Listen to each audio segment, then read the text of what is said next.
Hello and welcome to A Blockbuster Year 1985.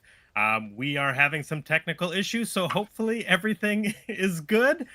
Tonight we are talking about a little battle that everybody knows, Freddy versus Jason, but not Freddy versus Jason 2003. We're talking A Nightmare on Elm Street Part 2, Freddy's Revenge versus Friday the 13th, Part 5, A New Beginning.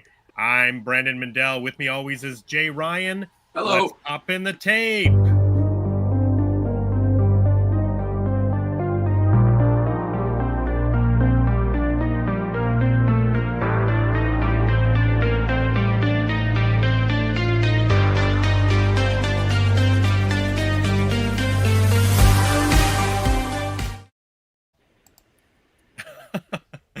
All right, thank you for bearing with us. We have a special guest tonight. His name is Tommy Koszycki. We have become friends over the past couple of years. I met you, Tommy, through our past and future guest, Paul Sun-Hyung Lee, who was on our Rambo First Blood Part 2 episode. Love. And I know Tommy's a big horror fan, so when we decided that we were going to do a Freddy vs. Jason episode, you were the only person I asked. Awesome. Well, yeah, that was the first thing. Like when we first met in person, the very first thing we bonded on was Halloween, right? Yes. Like the Michael Myers and our mutual, I'll say, sadness or disappointment in the just released Halloween Kills. No, Halloween Ends wouldn't have been. Oh, Halloween Ends. That's right. Yes, it was Halloween Ends. Yes, it was the last film of the reboot franchise, the David Gordon Green franchise. Right, and yeah. I'm a big fan of the 2018 Halloween. I like Halloween Kills, but Halloween Ends was just kind of like a big weird disappointment, and it didn't work for me. No, not at all. The biggest emotion I got out of it after watching it was just sadness. I was just sad. I was hoping for so much because I really enjoyed that series, Halloween Kills, and then I'm like, okay, this is going. They're doing something really good with this, and then, yeah, and not to talk about it too much, but I think I guess it kind of connects to some of the movies we're going to be talking about tonight. But it's a big, they're like grasping at straws with a concept of somebody else doing the killings, right? Yeah. Which technically does tie into the films we're talking tonight. So not technically, it directly ties I guess in. Nice segue. Yeah. Well, thank you for being here, Tommy. I'm so excited to get into these two films with you. And as always, Jay, you're here as well. Where are you streaming from tonight? And Jay's here too. First of all, Tommy, I just want to compliment your little, it's probably your office, but whatever your video setup room looks pretty cool to me. Looks like you got some cool stuff going on. Yeah. Thanks, Brendan. I am in Danbury, Connecticut. I'm in the same place I was last time, but I've traveled a bit in between. And more to come on that. Yeah. I'm nonstop traveling these days. So I like to pick a hub in an area and then kind of, spoke off of that. Yeah. One of the things, so Jay and I are actually relatively new friends, and one of the things that we're discovering through doing the show is I actually are you like a horror fan? Because we've been doing this horror month. We're finishing it out tonight by hitting these two 1985 released movies. But I just don't actually are you a horror fan, Jay? That's a good question. I grew up a massive horror fan. As a kid, I watched like nothing but horror movies. Whenever we would, go rent a movie or whatever, of course, I went right to the horror and the gore section. I don't know what it says about me as a kid. I was into the Faces of Death and all the crap that would turn my stomach today. Yeah, I was into it all as a kid. Anything, the more fucked up, the better. So yeah, I've got a lot of knowledge about this era of horror movies and horror movie filmmaking. But when it comes to the new stuff, no, I don't really. I think probably fell off around Saw, maybe. Hostel and Saw are probably the two last ones that I really saw. I've seen some with friends, but I wouldn't call myself a horror fan anymore. It turned into something else. Yeah.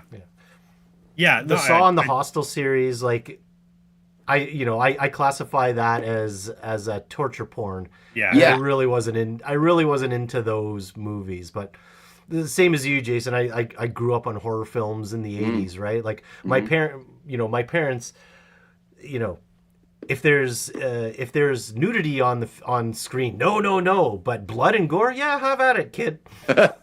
yeah, yeah, well, yeah. That's true. I think a lot of people grow up that way. Is like nudity is a hard line because that's that's Sex. you're too young to be watching that. Yeah. But Yeah. violence and gore has always sort of been what has snuck through, and for the broader audience, right? Um, we got a couple people here. Oh, the chat's alive. Yeah, we'll say hi to Video Power Gaming. Thank you for being here. Thanks for being here. And Cap B2 and Cap. Sorry if I'm saying that incorrectly. And our friend Oregon Goonie Dave, he's here as well. Love Dave. Well, Can't wait to see Dave soon. I I don't really know how to get into this episode because Well, which movie are we going to start with? well, here's the thing. I think we should. I guess we have Parallel? to discuss. Yeah, I think it has to be parallel as we go along.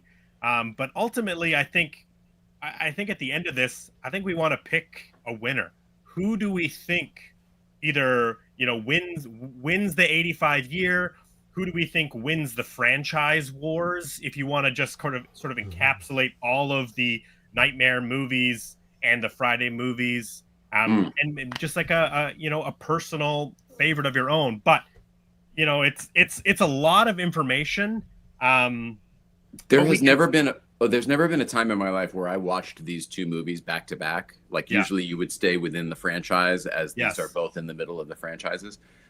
This was the first time I did, and I was taken with how many similarities there were, how many parallels there were in the storylines.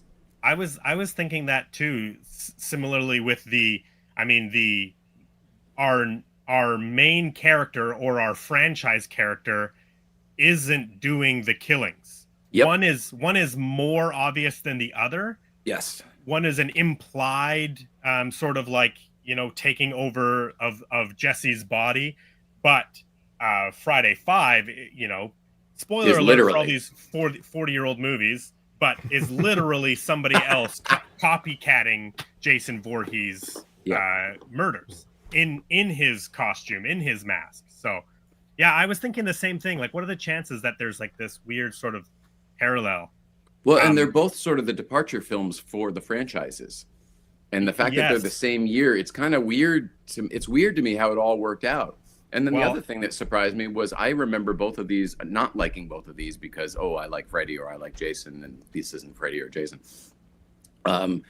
Watching them today, I thought they were both better than I remembered them being. Oh, that's interesting. Which almost never happens. I thought one of them was better. One for me was better than I remembered. The other one was, that's exactly how I remembered. Okay. Yeah. Can't wait to hear which is which. I will say we talked about it a little bit. I don't remember if it was on the show or if I talked about it after the show with you, Jay. But when we decided last week that we were going to do Freddy versus Jason, I was like, okay, I'm going to watch all of them. Yep. So for this past week, I have watched all 18 Friday movies and Nightmare movies. So I crushed the entire collection. I did stop at the remakes. That was the only thing. I literally watched Freddy versus Jason this morning. That's how tight it was. That's amazing. I had to get up early with my cup of coffee, and I watched Freddy versus Jason. So if you didn't watch Never Sleep Again documentary and Crystal Lake Diaries or whatever that one is, then I don't know. I'm going to say you did a good job, but you're still a part-timer. Well, here's the thing. I didn't watch those documentaries, but I did watch the Mark Patton documentary about his time after making Nightmare 2. That may be the most appropriate documentary to watch paralleling this That's film. what I felt. Yeah. And here, so full disclosure. Have you seen that one, Tommy? Yeah. No, I have not. Oh, it's I recommend it. I'm sure we'll talk a little bit about it, but you know, the fact that Friday 2 came out and was seen as like this queer film, right? Nightmare 2. Sorry, Nightmare 2. This is going to happen all night. Nightmare Yep. 2 came out and was seen as this queer film, and at the time in the 80s, it was the start of the AIDS epidemic, and it was kind of you know, trashed essentially as this gay film. And it was, over the years, it has found a queer audience that have latched onto this film and love this film and praise this film. And the actor Mark Patton, for many years, the writer blamed Mark Patton, the actor, for making it too gay, because Mark Patton is a gay man. At the time, he wasn't out. Now he's out. But the writer in interviews would essentially blame Mark Patton for it, and that sort of haunted him. And he didn't have a career after Nightmare 2, and he kind of went into hiding. He went living in Mexico. So watching this movie back, whoever wrote it put a lot of gay into it. Yes, well, that was what Mark Patton and a lot of other people said, and it's all the subtext. Yeah. And you know, while we're talking about it, I guess I could say, so David Chaskin is the writer, and for many years he denied that he had put that gay subtext in it, and that he actually has a quote where, because he's the one who says that Mark made the movie gay. The casting is what made the movie gay, and that affected Mark in his career, especially mid '85, like I mentioned, with the AIDS epidemic. And so it wasn't until after 2010, the Never Sleep Again documentary, when David Chaskin started changing his tune and sort of admitting that there was gay subtext in it. And then ultimately this documentary, Scream Queen, My Nightmare on Elm Street, the Mark Patton documentary, he gets the opportunity to talk to David Chaskin, the writer, and David Chaskin apologizes to him for the comments that he's made and for misrepresenting him as a person, you know, as a human being, really. And it's a really good documentary. So if anybody has check that out, any interest in that sort of avenue, and you know, you do get some cool behind the scenes nightmare stuff too. Yeah, and Robert Englund is in the documentary, and I think that he's really good in the documentary. He's very eloquent. He's a very eloquent man, and very fair. Very fair, yeah. So that being said, I should disclose that I have never been a Nightmare on Elm Street fan. I've never been a Freddy Krueger fan. Before doing this episode, I had only ever seen the first 3 Nightmare movies. So that was part of the reason why I was like, okay, well, there's no way I'm going to talk about a Nightmare movie without having seen all of them. Yeah. Freddy's Dead is a very interesting movie to me. It's not received as a very good film. Rachel Tellelli, who was a production manager throughout the entire series, ended up getting the directing gig on that one, and she's got her own thoughts on it. But there's so much interesting stuff, so much interesting Freddy backstory, and the daughter and the house, and I don't know. I really liked it, even though it's not great. Yeah, one of my least favorites. Although if you follow me on Letterboxd, you'll know that when I reviewed it, I made a point by saying I did not watch it in Freddy Vision, which probably would have I think it would have bumped up the star, because I have in this box set here. This is the Shout Factory Friday the 13th box set. This thing is amazing. This is all of the movies, including Freddy vs. Jason and the Friday the 13th remake. But one of my favorite things about it is this is Friday the 13th 3D, you know, part 3, but this is a Blu-ray 3D transfer of the film. So I have in this room, I have a 3D TV, and so I'm lucky that I get to watch Friday the 13th in 3D with regular 3D glasses, not the polarized ones. Yes, not the red and blue. Nice. So I get to watch it crystal clear Blu-ray quality in 3D. That's better than it would have been in the theater. Go ahead, Brandon. That bumps up my review of this movie a star, because it's so much fun to watch. Oh, I see. Freddy's Dead, if they put out a Blu-ray like 3D copy of it, I think it would be really fun. Granted, you only put the 3D glasses on at the very, very end of So the movie. you know, yeah, it's only the last few minutes. Yeah. Yes. What See, were you going to say, Tommy? Here in Toronto, we have a review cinema down on Bloor West, and every year they would do a 3D movie fan fest, right? Yeah. And so every year they would show Jaws 3D. Yeah. Oh, nice. But they would have Friday the 13th 3D, and they had a good print of it that you would view with the polarized glasses. So for many years in a row, on the night that they would do Friday the 13th 3D, I would go see it and love it every time. So good. It is my. I wouldn't say it's the best movie in the franchise, but it is my favorite movie in the franchise. I think me too. Because of the 3D, and like all of the gags are so 3D, right? They're It's like so 3D. They're literally so in your face. It's crazy. the eyeball, Yes. the eyeball, the spear, everything. Yeah, I love it so much. Everything is like poking right at you. Yeah, I The agree crossbow with that. spear is rad. I would say it's definitely not the best in the franchise, but it is one of my favorites because of how wild and fun it is. exactly. Plus, we get the hockey mask. Yes, and that's the thing, is that it's not till the third movie that Jason dons his hockey mask. Part one famously is not even Jason Voorhees. It's his mother. Yeah, it's Mrs. Pamela Voorhees. Part two, he's doing the murders for Mother. But he's got a sack on his head. He's got the bag on his head with one eye hole. He couldn't cut a second eye hole. He only had time for one eye hole. Creepier with one. It's way creepier with one. Yeah. Talking about part two. Part two has my favorite shot in the entire Friday the 13th franchise. Which one? And it's when I cannot. There's been so many final girl names this past week. I can't remember the woman's name from part two. But when she's in Jason's shack and she's standing there looking around thinking what to do, and through the window you see him approaching with his little sack on through his window coming up to the door. It's just, I love it. I think it's amazing framing, and it's a cool shot leading into her putting on the sweater and portraying Mrs. Voorhees. Oh, right. Got it. Which is sort of a throwback to this franchise, or that Tommy Jarvis in the end of the fourth one sort of does a similar move where he makes himself look like young Jason. Yeah. Yes, exactly. A little Corey Feldman. Our little Corey Feldman, who got paid again for this movie, by the way. They reused him in the beginning.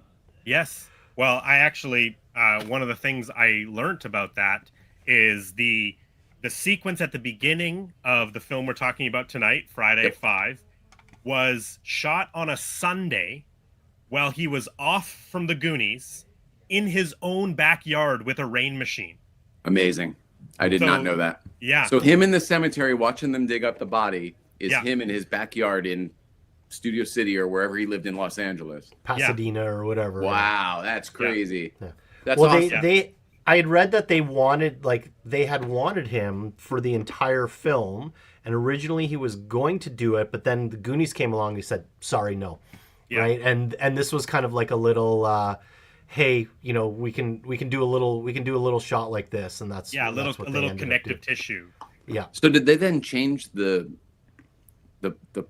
script in the movie? Because obviously he was a little kid, and then the Tommy in the movie is 17, 18, 19. Yeah. So the older Tommy was always going to be the movie, but there was going to be more little Tommy I see. Okay, at the beginning. Okay. There was going to be like a hospital sequence where Jason and Tommy's body are brought in at the same time. And then little Tommy was going to go wild looking where Jason is to go and finish the job and kill him. This is amazing. He ends up, I guess, going wild in the hospital and hurting some people in the hospital on his way to go and try and kill Jason, because, the end of final chapter has kind of driven little Tommy crazy. And that is why he is in the hospitals, and then he would wake up and it would be older Tommy on his way to the halfway house. Gotcha. The end of part 4 and the end of part 5 are very similar with Tommy and his, situation. His mania. Yeah, exactly. Yeah. I mean, Well, that makes so much more sense because when they first showed the Unger hospital for the insane or whatever it was called, I was thinking to myself, boy, that's a weird, like, why even zoom in on that if we don't know what the hell it is? yeah. We're not in Springwood or wherever you would be with Friday the 13th. Where would you be? Well, it's Camp Crystal Lake, of course. Yeah. Crystal Lake. But I guess he's just outside of it because, you know what? I didn't even write that down. He was at a state hospital. But in they called does part 5 take place at Crystal Lake? I'm just thinking about it No. now. No, it doesn't, I guess it right? doesn't because it's at Pinehurst or whatever the name of the Right. hospital is. I would imagine it's the same region because everybody knows who Jason Yes. is, right? So obviously the cops and everything. You're right. Yeah, the cops know and whatnot. So Whereas a lot of the Friday movies, they want to bring the connecting character back to Crystal Lake, right? Yes. You know, they're either trying to get Jason in the water at Crystal Lake, or they're finding their way back to Crystal Lake. But yeah, I think this is the one that doesn't actually take place at Crystal Lake, which also makes sense for what they're trying to do with the movie and the the switcheroo or the twist at the end of the film. Huh. Well, let's continue. Let's talk about Friday Part 5, a new beginning. Let's start there, and then we'll get into Nightmare. Obviously, the biggest thing is Part 4 is called The Final Chapter, right? It's one of those things that, like, movie franchises do where they're trying to get the best of both worlds by bringing everybody in because, this is the end, this is the final story. We have to go see this. Like, how are they going to wrap this up?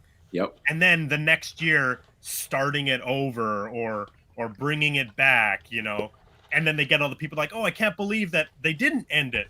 But you, like, you have to, like, see through it in a way, right? At a certain point, you can't be, like, ending these franchises with, I mean, I guess you can, but it's the title choice. It's the, well, I mean, I was trying to think of an example, but like the Mission Impossible movies, the last one was called The Final Reckoning, right? But will it be Dead the Reckoning final mission? here? Isn't it Dead Reckoning? No, it's Dead Reckoning Part 1, and then it was supposed to be Dead Reckoning Part 2, and then they changed it to The Final Reckoning. Gotcha. And, granted, Tom Cruise is getting older, but there's a part of me that's like, I can't see him not doing another Mission Impossible movie. Right? How many have there been? 7. 8? 7? Is it? Yeah, maybe it's 8. 7 or 8, yeah. But they're just getting better and better, right? So, I mean, we'll see. I haven't seen any of the last few of them. They are incredible. Once, like, Brad Bird does Ghost Protocol, which will be... I'm a huge Brad Bird fan. What is that, 5? 4? I think so. 1, 2. I think I might not have seen that one. That might be up to my level. Yeah, so Ghost Protocol is when it shifts gears. That's when Simon Pegg comes on board. I've seen that then. Yeah. And then, so Ghost Protocol, then Rogue Nation, great. And then my favorite of the entire franchise, Fallout, with Henry Cavill as like he's like the CIA guy. He's kind of like him and Ethan are kind of on the same mission, and so they're butting heads. Great dynamic, great movie. And then we have Dead Reckoning, and then Final Reckoning. But your point to the movie titles. Yeah, like we don't know. Are they trying to get us to all see this movie because it's supposed to be the last Tom Cruise Mission Impossible movie? Well, it's the last Reckoning. They'll have a new something else. It's the Final Reckoning. We didn't mean anything final about the series. It was just the Final Reckoning. Yeah, there just won't be any more Reckonings. And a just new reckoning. Yeah. Yeah, exactly. Yeah, there won't be any more chapters in the Friday the 13th. This is the final chapter. There's very good. There's new beginnings, there's new blood. Jason will live again. Right. There are many more parts, but this is the final chapter. This is the final chapter. We're not doing chapters anymore. That being said, final chapter is my favorite in the Friday the 13th franchise. It's the best one. Maybe 100%. mine too, because of all Yeah. the effects and Tommy as a kid and everything. Yeah, and Tom Savini, who did the effects for the first Friday the 13th, he came back for part 4. Obviously, Crispin Glover is like, Oh yeah, I forgot. huge, great character. He has an amazing dance sequence. Yeah, he does. One of the things about horror movies in general, and it's baked in, but it's particularly the Friday the 13th franchise, is like annoying teenagers. They killed like, Jason.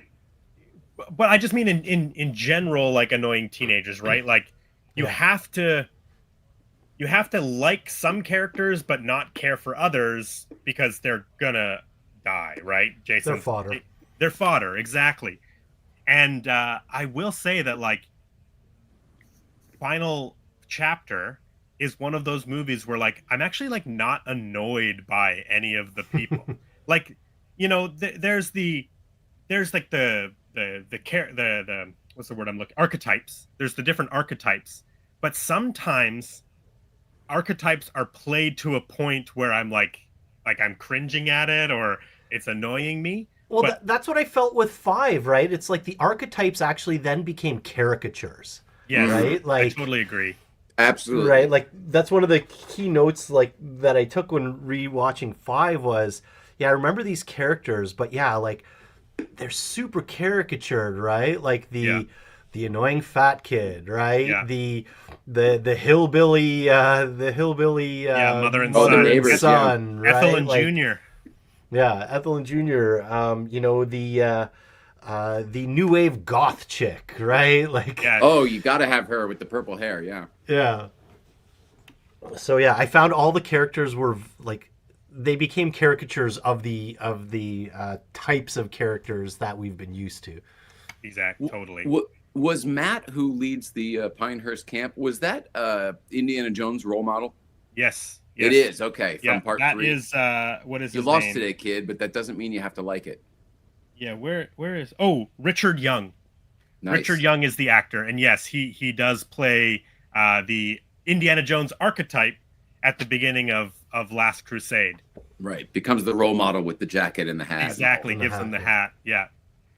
Cross of Coronado. Oh, it belongs in a museum. Yeah, I totally agree with you, Tommy. Like it's a little bit hard to watch, you know, just like there is maybe an argument made for like some insensitivities, but because of the caricature level of it, like these characters don't feel real. It just feels like they're playing people with mental health issues, right? Yeah. It's a fine line to walk. Mm-hmm. Apparently, You're like, how many different ways can we play crazy? Right? Exactly. Quote unquote 80s crazy. One of the other things I learned is when this film was casting, they didn't put it out as Friday the 13th Part 5. It had a working title called Repetition, and and everybody got cast thinking it was this film called Repetition. Now, I don't know what sort of audition sides they had, but one of the things, so John Shepherd, who plays Tommy Jarvis in this film, older Tommy Jarvis, either when he found out he got the audition or found out what the character was, he went and volunteered at a mental hospital to like for his preparation, right? And he ultimately was disappointed when he found out that it was a Friday the 13th movie, because he was putting in this effort to bring some humanity and to bring some real process and learning and you know, some heart to a character that is struggling with mental health issues. And you know, I dare to say some of that disappointment came across on screen. Yeah. He looked like the one person who was not happy to be in this movie. Yeah. Okay. I was also reading, because I did a deep dive into various trivia on the movie, is that he was supposedly very moody on set, and he was either coked out of his head or just like like angry and brooding, like not wanting to be there. Like all the other cast members were saying, like, yeah, he was difficult to work with because he was either high out of his mind, Yeah. or just angry and brooding offset. Wow. My original Friday the 13th box set, it was like a DVD copy, came with a mask or whatever. Yeah, it did. It was only the first 8 films, and it has this like little booklet in it, and all of these pages have like fun facts and trivia. It tells the budget of each of the films, and I love this part 5 trivia. It says number of words spoken by Tommy Jarvis, 24. He only speaks. He's just the brooding part. Yeah, maybe they took a bunch of his dialogue away. Who knows? Yeah. Or left it on the cutting room floor, right? They're just like, yeah, your speaking doesn't work. We watched They Live the other night. I hadn't seen that in a long time. Yeah. Not a 1985 movie, but still a great movie. Yeah. It is alarming how little dialogue Roddy Piper actually has in that film. Yes, I know. It's crazy. The rest is just kind of like responding and overacting and just kind of looking at people weird. Yeah. I've come here I think Tommy is very similar. chew bubble gum and kick ass. That's right. And I'm all out of bubble gum. It's so stupid. So okay. One of the other things is the director of this film. His name is Danny Steinman. Now, the interesting thing I learned about Danny Steinman, doesn't really have a bunch of other credits to his name, but the one directorial debut. His directorial debut. Tommy knows what I'm talking about. He went by the pseudonym Danny Stone because he shot a porno called High Rise in 1973. So Friday 5 is shot by a porn director, and it's one of the things former porn director. Sorry, put some respect on the name. One of the criticisms, I mean not criticism, but one of the things that has been pointed out is like the high level of nudity in this particular film. There was more nudity than I remembered in this movie, or maybe any Friday the 13th. It seemed like every girl was naked at some point. Yes. And if they weren't, they made sure that they were in a wet white. Yes. shirt. Well, that's the other thing that like that kind of is what is like, okay, so you have this final sequence where our main character is running around in a wet white t-shirt. It's like, I get it's 1985 and I get it's a Friday the 13th movie, but at a certain point you're like, hey, come on, man. This is for theaters. I'd read as well that they had passed the movie 11 times to the MPAA for its rating, and they kept saying too much nudity, too much gore. You got to cut it out to get off an X rating to get it down to R. So they had to like, in reading some of the comments from some of the actors, they're like, yeah, like we felt like we were shooting a porn. We were naked so much. Wow. And so it's like they had to keep cutting it out until they could finally get it to an R rating. One thing I did notice, and maybe it depends on who directs which one or not, but in particular, Friday 5 had very few kill scenes. Yeah. Like they didn't show the actual kill. They would cut away and you would hear a sound or whatever, and then they would show the aftermath of the kill at some point. Turn the body over and then you see it. Yeah. That's exactly what I was thinking of. Deborah Voorhees in that roller over. What are you sleeping? Also, one of the best kills in the Friday franchise for me is that what are they, clippers, and then he puts them in her eyes, and then he struggles to shut them. Oh my god! Well, and here's the thing. So, like, you're right. There's a lot of aftermath in this particular one. There's not a lot of like we see the gore. Right. It's a lot of like swinging axe, and then a person rolls over and the axe is in their chest. Right. And, exactly. And I agree with you that Shears kill, the POV shot, is really cool. And that would have been like a standout in this movie if every single kill wasn't done the same way, right? Yes. If there was the formula was already established. Yeah, right. It would have been like, oh yeah, how do you do that? But the POV shot is cool enough that it kind of works. But the fact that every single kill in the movie didn't really involve a lot of like special effects as opposed to makeup effects, right? There's lots of makeup in the movie, but the special effects are kind of the thing that I really like in a Friday movie or a Nightmare movie or even Any like a good Scream slasher movie. movie, Yeah, yeah. exactly. In my mind, that was a budgetary thing, but what Tommy just said makes more sense, that they kept trying to get it passed. Well, and I'm wondering too because like the number of kills. There's 19 kills in this movie, the highest in any Friday the I think 13th up to the point. it's actually 21. I might be missing a couple of off screens or whatever, but Yeah. anyways, with that high volume, I'm wondering, it's like, okay, you have the high volume and the gore of it all, right? Yeah. So it's like they got to cut somewhere in terms of maybe to get that rating. So it's like, okay, you have that many kills, and maybe they filmed all or most of them. They're like, okay, well, we want to keep the kills, right? We don't want to just cut them out, Yeah. right? So then maybe this is the compromise to reduce the overall gore factor of the film. Yeah, maybe. Right? Because there were a couple of good memorable kills where you see the kill, right? Like the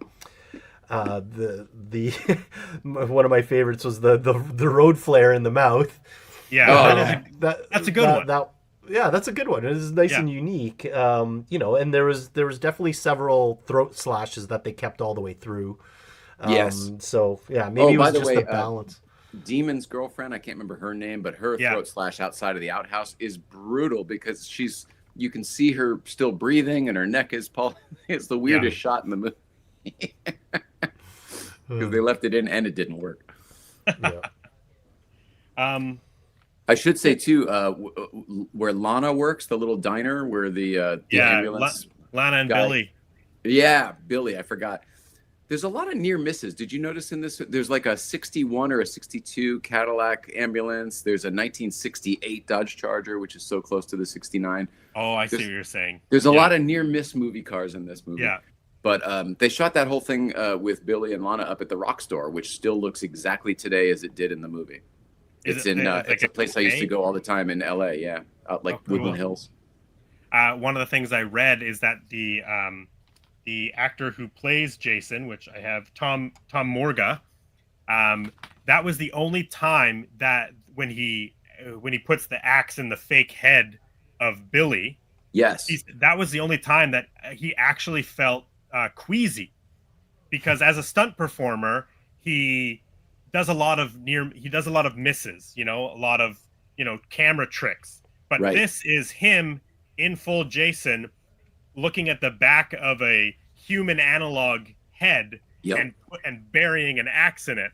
And he said that was the only time that he was like, oh man, I don't know how I feel about this. It's something for him to process. So let me ask you this. Did the guy who played Roy also play Jason, or are they two different people in real life? Character-wise, it's supposed to be the same guy, but as from what I believe, it is two different people. Got it.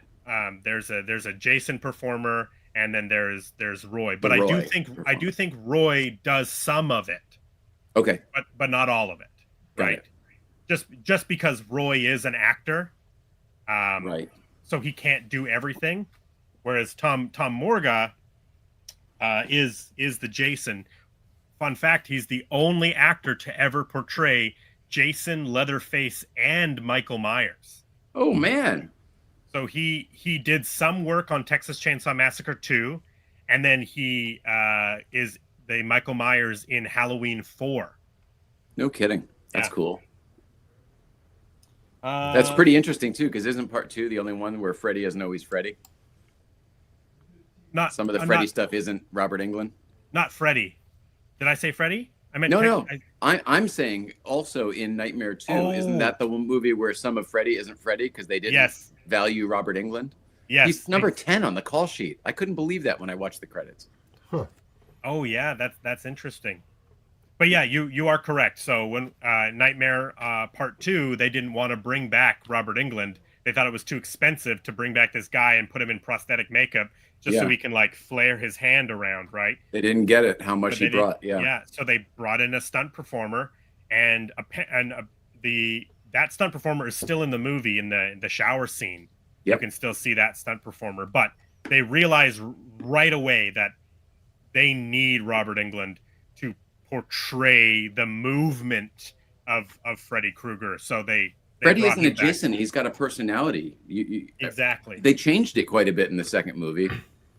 But he still needs to be there, right? Yeah. Also, I read that one of the big things too is the stunt performer they hired had a thicker neck than Robert Englund. Yeah. So on camera, he looks like he's got like a big thick neck. I in the totally Freddy agree. makeup. Instead of that thin, wiry frame Yes. that Robert has. Yes, Yeah. absolutely. Just making sure. An interesting fact is one of the actresses in Friday 5 is last name Voorhees. Deborah, the one with the eyes. Deborah Voorhees. Yep, she plays Tina. Yeah, she gets the shear in her eyes. I have no idea how or why, but she and I are Facebook friends and have been for years. Oh, really? No idea how or why. Really? Mm-hmm. This movie also has a different hockey mask, which I guess would be a subtle clue the entire time that it's not actually Jason, stalking the kids. So we don't see him with the mask until towards the very end, right? Because it's either point of view, right? So you don't see the mask, right? You see the arms, the body, the hands, but it's not until that like final crescendo of when it starts raining and everything does he actually come out of the shadows and you see the mask, right? So but if you're paying attention, whenever Tommy has a vision of Jason, right, it's the mask with the red on the forehead. Yeah. But when we see the mask, it has the blues stripes. While you both are right, there's still a third variable as well. There's 3 versions of Jason in this movie. There's the 2 that you just mentioned, and then the final Jason in the final scene in the hospital is different than the previous visions of Jason. The mask is different. The straps are mounted on the outside, just like they always have been for the final version, which makes me feel like, oh, that's the real Jason. And they're not. They're mounted behind the mask in every other scene, which is a flashback, including the very beginning when he's in the grave. Are you talking when Tommy sees Jason at the end of the movie in the hospital? Is different. It's more accurate to the true, correct Jason that we all know with the straps and everything else. It's not the same throughout. Interesting. And then the Roy mask is blue chevrons. You're right, but it still has the correct straps on the outside of the mask. The Jason in the flashback scenes, the early ones, it's different, and I always wondered why. And it could only be that it was a choice. It's not a mistake, obviously. Right. Yeah. And I can only assume that it's like this representation of, oh, it's not real, it's not real, it's not real. And then at the end, oh, shit, it's real. Interesting. I don't know when the next time I'm going to hit all of the Friday the 13th movies, but next time I'll think about that. Be it 4 or 5 years from now when I feel so inclined to delve in again. Well, I bet this one could be figured out with just a little internet search, like why, what was the choice, Yeah. Somebody made the choice. I also think there's another clue that I noticed on this rewatch because, so like we were saying, this movie has one of the highest kill counts. Basically, every single character we meet, with the exception of Tommy, Pam, and Reggie, get killed. Yeah, and I don't remember. How does Matt die? I can't remember how Matt dies. He's nailed to the tree. Oh. Pam runs. He's got a rail spike. Yeah, rail spike. Yeah. Perfect. But one of the other, I think, subtle clues is when they find the ambulance, when they're being chased at the end of the film, they find the ambulance. Only one of the paramedics falls out of the ambulance, and it's the Dick, right? No. So that is another. If you're really paying attention, that could give you a clue as to, what's going on. I feel like the moment Roy was queasy about the body with the arm cut off told me something was up. But even as a kid, I knew something was up because I was like, why would a paramedic be queasy? He sees this all the time. Yeah. Yeah. And then they interact with him a second time when the sheriff finds those 2 greasers that Jason has killed, or in this case, Roy has killed. Yes. Roy kind of overhears it. And he has another moment, right? Like, it's all that like subtle filmmaking that, again, if you're like really paying attention, you'd go like, why are they cutting to that guy again? Right? Right. Like why are they showing us again? Right? Yep. They said his name again. His name is Roy. Why do we need to know this? Yeah. Hey, Roy. Hey, it's Roy. Hey, that guy's Roy. Oh, Roy. He'd never heard a fly. It must be important enough to give him a name. Yeah, exactly. That's right. Yeah, hey, that's Roy and Dick, paramedic number 2. Yeah. The other guy is a bit of a dick. Yeah. He's a big dick. Yeah. But again, that's why we don't care about him when he's taken out by Jason Roy. You're right that we all have to be in the same area as Crystal Lake because everyone accepts that, oh, Jason's back. Oh, Jason's killing again. Yeah. Yeah. Except for the mayor. The mayor doesn't believe it, but whatever. That's a weird drop storyline, isn't it? It has to be. It's like it just goes away. Once they leave the police station, don't need to think about that ever again. Not it being the mayor, but that's essentially the story of Jason Lives. Part 6 is Tommy Jarvis comes to town and the sheriff. It's the sheriff, Megan's dad. The sheriff thinks that Tommy is committing all of the murders. Yep. Right. Yet a third Tommy Jarvis, by the way. Yes. A third actor to play Tommy Jarvis. And I like that Tommy Jarvis. I like Jason Lives. It's probably it's up there. I find that these middle ones I don't watch as often. Because if I am feeling like I want to watch a Friday the 13th movie, I'm either going to pick the first or second one. Oh. And then, just because like part 1 and part 2 are like a fun kind of story. They're the ones that started it all, right? Yeah, it's definitely one long movie too, because it continues right off where exactly. we left. Yeah. If I'm in this room watching a movie, I'll put on part 3 because I can watch it in 3D. If I want like a good one, I'm going to go part 4. And 3 or 4 to me every time, yeah. And then if I want something wild, I'm gonna throw on Jason X, right? Like that's just if I'm feeling nuts. That's the space one, right? We're in space. If I'm feeling like I want to have some fun, that one's unwatchable to me. Oh man, it is a blast. Goes to Hell is pretty rough too, actually, because that's another one that's not really Jason doing the killing. Yes. My 5, 6, 7 had this real, for me, had this kind of real. Just, I don't know if I wouldn't say bad taste in my mouth, but just it's kind of that lull, right? Totally. Like it's like they peaked with 4 and then, they took that drop down, especially 5. 5 to me was like the whole jump the shark of the Friday the 13th. And I think they started building back some of the goodwill with 6 and 7. 7 with the whole psychic girl is all kind of weird, right? But yeah, I agree, but I have a soft spot for that one too. Oh, really? Sure. Yeah, right? Well, especially after meeting Bernie recently and becoming friends with Terry Kaiser. He's the doctor in that one. Of course. I didn't even clock that when I was watching it. Of course it is. Yeah. And I just like that whole story. It's weird with the telekinesis and everything, but the fact that she kills her father and, it's some interesting stuff there. Yeah. But it's definitely like one of the most low budget of them all, I would say. Totally. Yeah. Yeah, I agree. It's a big lull. 5, 6, 7 is like this hard chunk to get through, and then we have Manhattan. We're good with Jason Takes Manhattan. No, Jason Takes Manhattan is terrible, but shot in Vancouver, so it holds a soft spot in my heart. But I like rewatching Jason Takes Manhattan. I'm like, why am I watching the first hour of this movie? Like when he gets to Manhattan. Then it's kind of fun, but all of the stuff on the boat is just like an hour boring. of boat. It's a slog, and they never explain how a lake somewhere in Connecticut, New Jersey, or New York somehow connects with Long Island Sound, the Hudson River, exactly. But I mean, I'm sure they're thinking like, dude, we just gave you telekinesis. I think we can establish that there's a lake that's connected to a river, a connected waterway system. Yeah. And then Jason Goes to Hell, which is not good. Jason's barely in. It's more of his spirit, right? Yes. His demonic. If you eat a piece of his heart, you become Jason.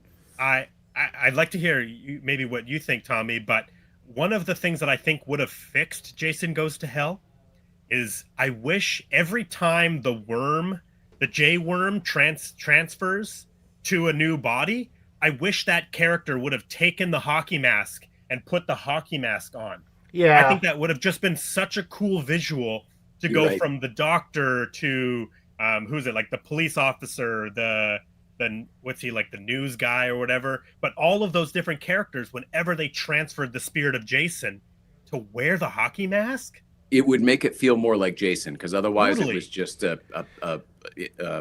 some kind of possession movie.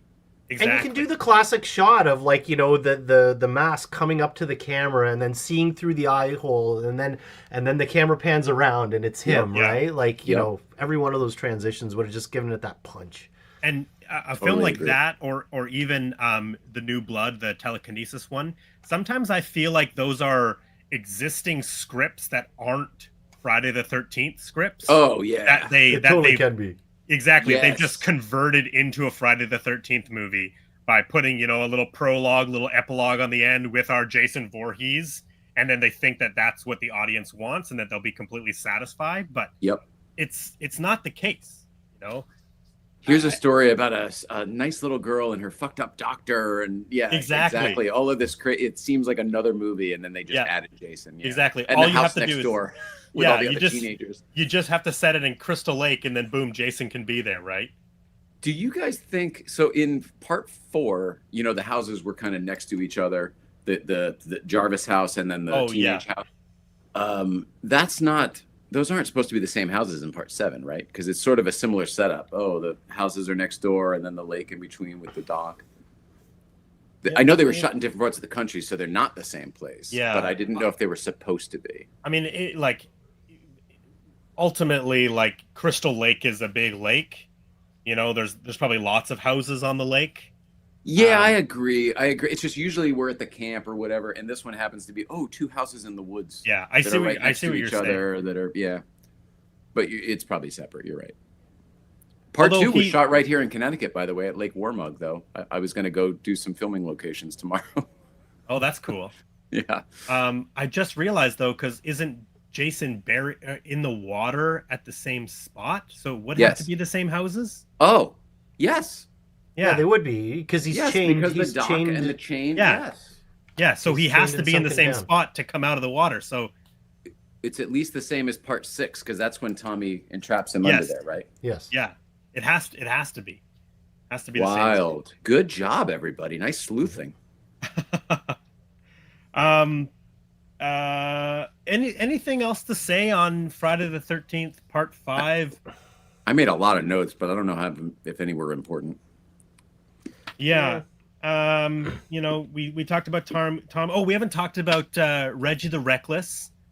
Dudley from Different Strokes. Yeah. Yes, yeah, he's Yeah. great. That kid is great. awesome, and truthfully is kind of like the energy that I need at the end of the movie to like get me through it. 100%. Because I Well, even like throughout the film, right? Like anytime he jumps in, he just kind of like peps it up, right? Yep. Like Yeah. gives it a nice little boost, a shot in the arm, right? But the second like he's in peril, I as the audience, because he's a kid and because I like him, I'm like, oh my god, like we got to kill Jason. We got to Right. take care of Jason. I can't lose Reggie the Reckless. I love this kid. Yeah. Reggie Reckless. Yeah, exactly. I liked how even our introduction to Reggie is it shows how he is kind of like Tommy. Like he scares him with the spider, Yeah. and Tommy's the scare everybody with the mask kind of guy. Tommy wasn't in the best. He didn't receive it very well. No. Knowing what we know about that actor now, I'm wondering how much of that is just transparent. I don't want to be here. Yeah. Yeah, not like saying that, Tommy. I see it. Like I see it in his performance. Absolutely. And I always just thought that he was brooding, but no, he really just does not want to be there. It's like I'm honoring my contract barely. Yeah. And if it's true the amount of substances he was on, it's like they don't even have to spray him down for the sweat. He's Yeah, just he's naturally always sweaty sweaty. You're throughout right. the film.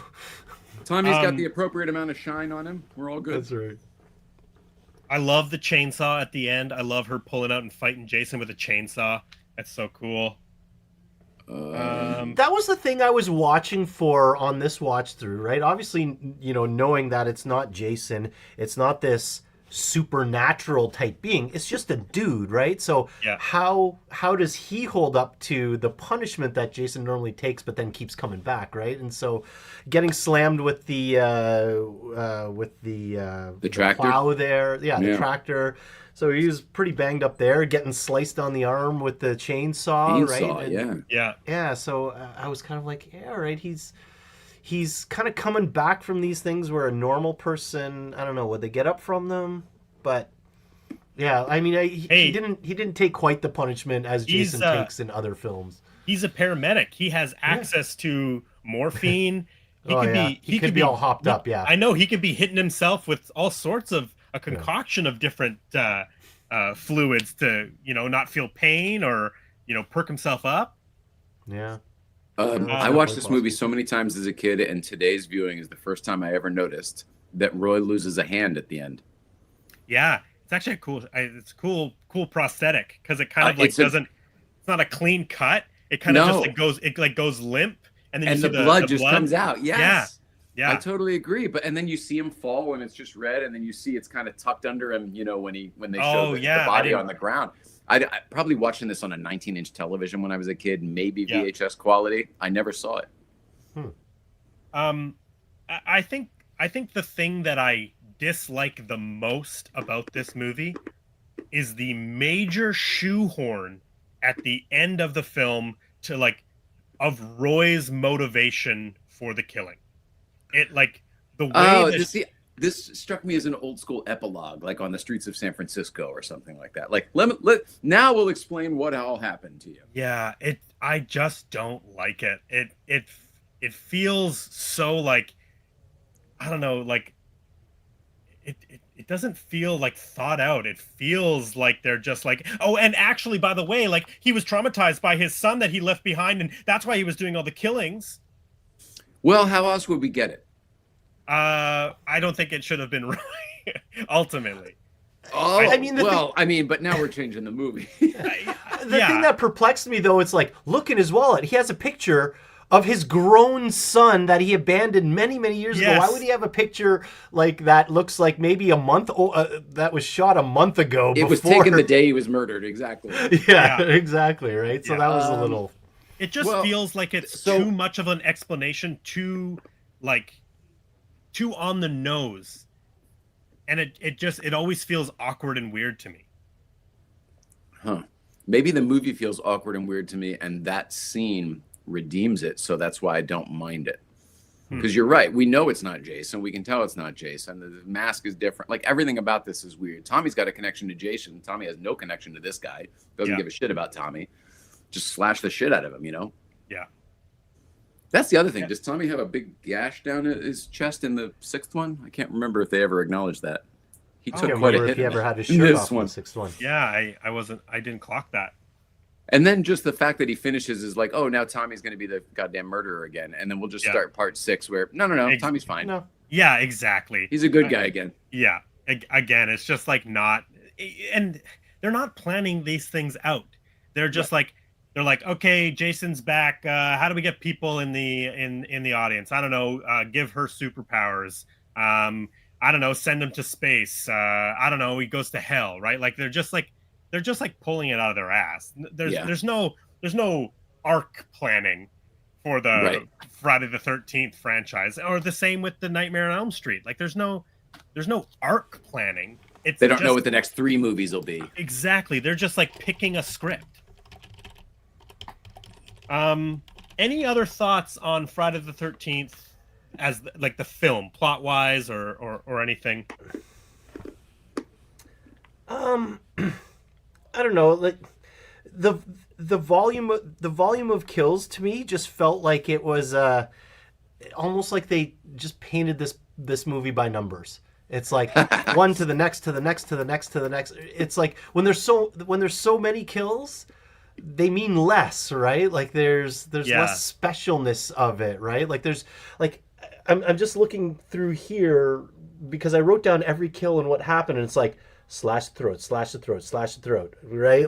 It's Well, I guess the argument could be made that there are just too many characters in this one. There are far more characters in this one than other ones, and it's almost like they couldn't track everybody's names. Yeah, exactly. Yeah.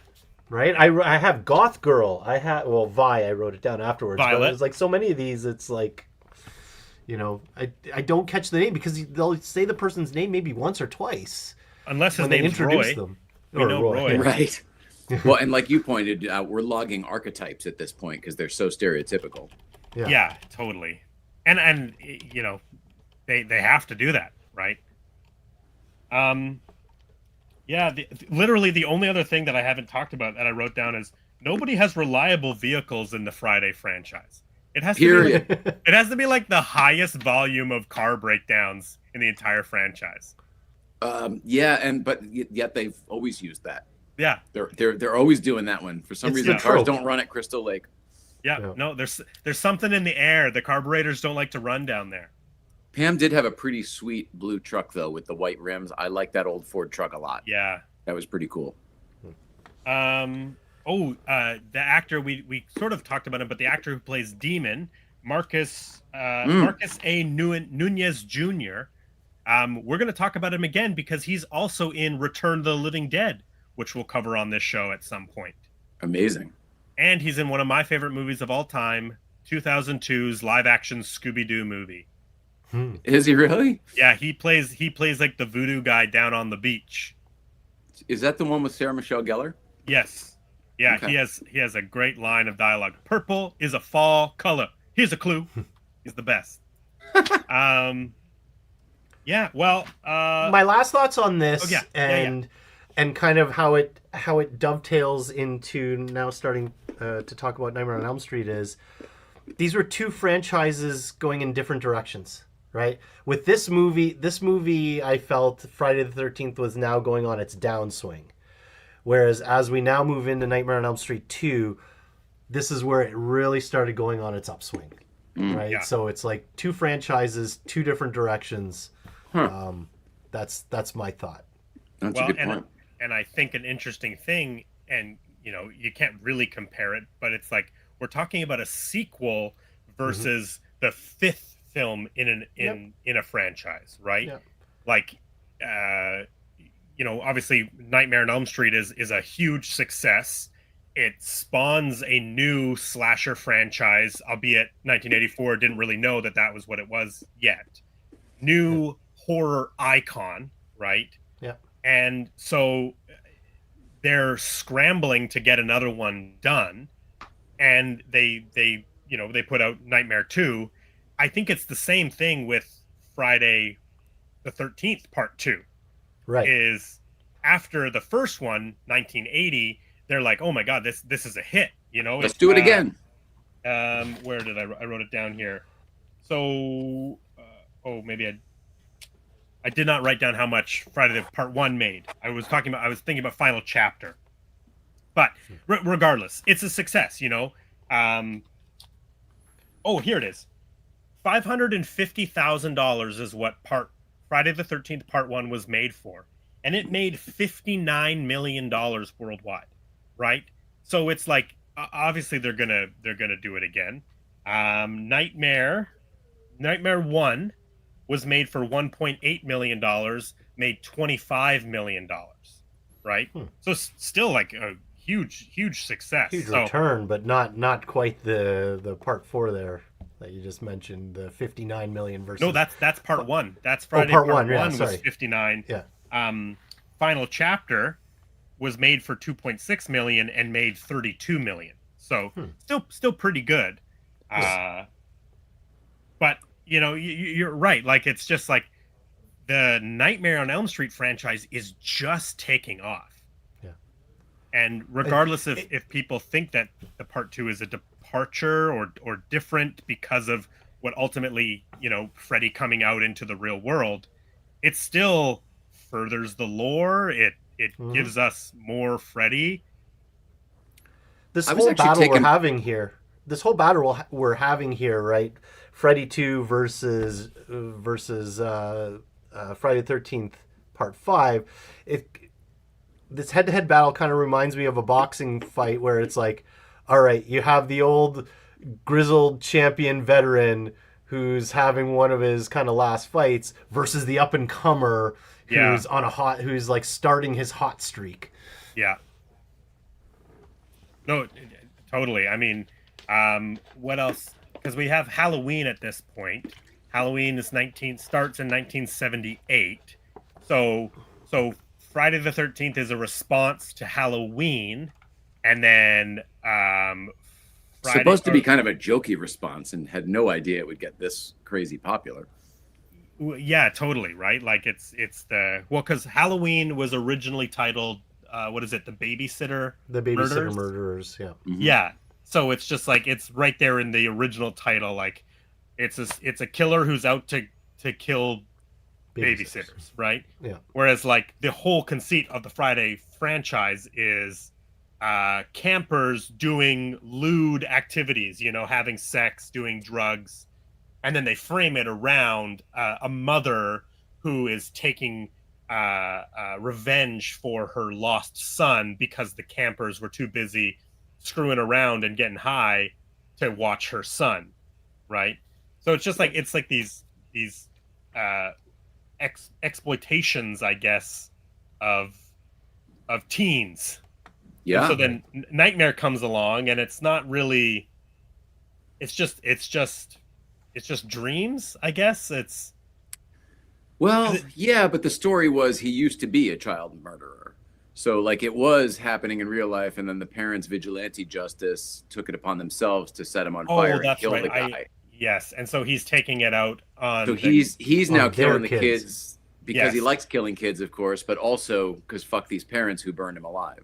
But I do think that gets lost really quickly, because then they start talking about how it's the screams and the terror that's what fuels Freddy, right? That's where he Right. gets his power from. So now he's Be- just doing it. Because of Nancy at the end of the first movie, she sort of came to that realization, and we have her diary in part 2. Yes, exactly. They kind of come back and double down on the whole revenge against the parents who kill them in 3, right? Yes. Dream Warriors. That like Big time. they really come back to that lore of it. Yes. Yeah. And even in Dream Master 2 a little bit, the 4th one. Yeah. Okay, well, like let's talk about Nightmare on Elm Street Part 2, Freddy's Revenge. I liked it more than I thought I would. I did too. Revisiting this, I was like, granted, I rewatched Part 1 and went, it's Wes Craven, love Wes Craven. It's a good movie. Like Nightmare on Elm Street is a really good movie. Mm-hmm. And then Part 2 pleasantly surprised me that I really enjoyed it as well. It's still dark. They didn't get funny yet. They didn't get campy yet. Exactly. That's why I still enjoyed it, right? Yeah. And I kind of dropped off the Elm Street series when it got too silly, right? When he basically became Beetlejuice with gore. Yeah. Right? Like, and so 1, 2, and 3 for me are the sweet spots for Nightmare on Elm Street. Once you get to 4, which is what, Dream Child, right? Dream Masters is 4. Oh, Dream Masters, okay. right? 5 Dream is Child Dream Child. gets rough. Yeah, but 3 is kind of towards the end you start getting the kind of sass mouth Freddy, right? Yeah. And he's just starting to like get into those one-liners, but it's still light on it. But from 4 onwards, they really start ratcheting up the, Freddy as the. I don't even know. He's quipping, right? He's more of like the host for the whole movie than anything else. Exactly. It's like an episode of Freddy's Nightmares. Yeah. And truthfully, that's what I didn't like about Freddy. That's why I've never been into Freddy Krueger. Yeah. Is because I like the story. I like the ideas. And honestly, even in this watch and, seeing some of these for the first time, the visual effects in these movies are incredible. And that's what I would say that I'm a fan. I'm a fan of the Nightmare on Elm Street series because the visual and special effects are unlike any slasher film, any horror film out there, because they're dealing with surrealist dream logic. Right. Mm-hmm. They can really be inventive. But I don't like quipping Freddy. Like, it just doesn't do anything for me. Well, anytime he does that, it breaks the fourth wall. Yes. And so I'm already out of the moment that was supposed to scare me or whatever I'm supposed to feel. I will say, I now that I've seen it, I actually can't wait to watch it again. But Dream Child is probably one of my favorites Oh my God, you're the only one. Only because I think that the visual effects and the stuff that they're doing, I think is like some of the best in the franchise. The comic Freddy on the book stairs and stuff sequence, like that when he's in the Escher painting. That's kind of neat. yeah, the line drawings, the comic book sequence stuff. Yeah, Um, there's some like really cool ideas in the movie. It's very inventive for its Oh time yeah, as well, right? Like, you're exactly. right. I But think I at didn't the like the makeup effects in that one, so I just didn't. I wasn't as fond of it. Yeah, well, and that's an interesting point too, because like they like they like lose the plot on Freddy later in the franchise with his makeup effect. He like doesn't look as good later in the series. He looks the best in the early films. yep. Yeah, so it was not Dennis Miller. What's his name? David Miller did it Okay. for the first movie, and I think he came back and did another movie too. But and then it was Kevin Yeager who took over in the second Yes. movie. And I tell you what, Freddy was a lot scarier during this watch through of the second movie than I had remembered previously. Yeah. I don't necessarily like the new makeup. It was more thriller ghoul style than charred, burned man style. I think, the deep inset eyes and the Yeah. contacts they put on him, stuff like that. Sorry, I don't. do you mean in part 2 or you mean later in the franchise? No, I mean in part two. Okay. There was it was just such it's a stark difference between part one and part two. And then maybe I'm now realizing that maybe all of the movies have a different look because 3 and 4 are probably the most similar, but then 5 is different, 6 is different. Huh. Yeah, maybe I just never realized it before. But Kevin Yeager, I thought, did a great job. I don't know why we changed Freddy other than it was going to not even be Robert Englund for a bit. So maybe that's part of it. Well, his But name it was did definitely change. creepy and scary. The brain thing was love better it. than I remembered. I Oh, love yeah. that sequence. Yeah. But one of the things I've never really clocked before until this rewatch is that in the first film they call him Fred Krueger. He's credited as Fred Krueger in the first film, and then he becomes Freddy in part 2. She right? calls him Freddy a bit in part 2 as well, but you're right. He's Fred Krueger. Well, but primarily in the credit sequence of part 1, it's Robert Englund as Fred Krueger. Yeah, and then later a lot he's higher Freddy. up on the call sheet. Yeah. Well, and part 2 gives us the iconic red door, whereas in part 1 it's a blue door. Yeah. It's all these things that like they're figuring out in the franchise that then become the iconic horror icon of Freddy Krueger in the Nightmare film series. Well, and the house becomes a character in the series as well. And you're right, that red door is part of it for me. Yes. I envision the red door. Let's see. School bus. Yeah. Nancy's house. Jesse's scream. Fu Manchu's. Did you guys catch the? Yeah, I wrote down in my notes. Fu I saw the Manchu's Fu cereal. Yeah. So we were talking about that brain sequence, which leads into that scream, and that Mark Patton Jesse scream is best. Amazing. He is a scream queen. Total scream queen, and he does it I think like 3 times or so in the movie. He has that like that high, loud, visceral scream, and 3 or 4, and it's it always seems to be when incredible. he's waking up from a dream. Yes. Wearing a glove or whatever. Yes. So obviously, Nightmare on Elm Street 2 is made off of the success of Wes Craven's new character, Fred Krueger, in A Nightmare on Elm Street, and as we were saying, made $25 million, big success, right, off of a $1.8 million. So they have to get a sequel going. They bring the idea, the script, to Wes Craven, and he turns it down. He thinks the parakeets are silly. Agreed. And he doesn't like bringing Freddy into the real world. Agreed. And the way he says is like, he talks about like it's kind of silly because Robert Englund is a small man, that a lot of the teenagers at the pool party are actually bigger than him. For sure, So yeah. Out of his dream sequence, he's not as scary in the real world. Yeah. Also, how did he get to the real world? Nancy has to pull him out in a dream in the first movie. Yes. And in this one, there's no. It just. Whoops-a-daisy. Jesse in the See, pool house. I think it would have. I think it would have worked better if Freddy physically wasn't in the real world, but just continued to manifest real world killings. Yes. Through Jesse, right? Totally. And so, like, you could have kept he could have done he could have killed them in their sleep, but he can also do killings in the real world through Avatar Jesse. But when Freddy himself comes in the real world, that's where it kind of took me out of it. Yep. Yeah. And I really like the idea of Freddy sort of possessing and taking Jesse's body. I love all the imagery of when after the coach is killed in the shower and Jesse's standing there with the glove. Like, I love all of that stuff because I like thinking, oh my God, did Jesse actually do it? And Jesse's wondering the exact same thing. Oh my God, did I just do it? Yeah. Yeah. And the level of tension that it adds, like when he's standing over his sister sleeping, yes, right, with the glove, right, like so, like that's good, proper kind of thriller tension, right, where it's like, shit, is he gonna kill his sister, right? Yeah. Like, I mean, there's actually some weight to those scenes. Uh-huh. What do you guys think? Do you think it is actually Jesse, or do you think it's Freddy trying to convince Jesse that he's killing them and Fred is still killing them?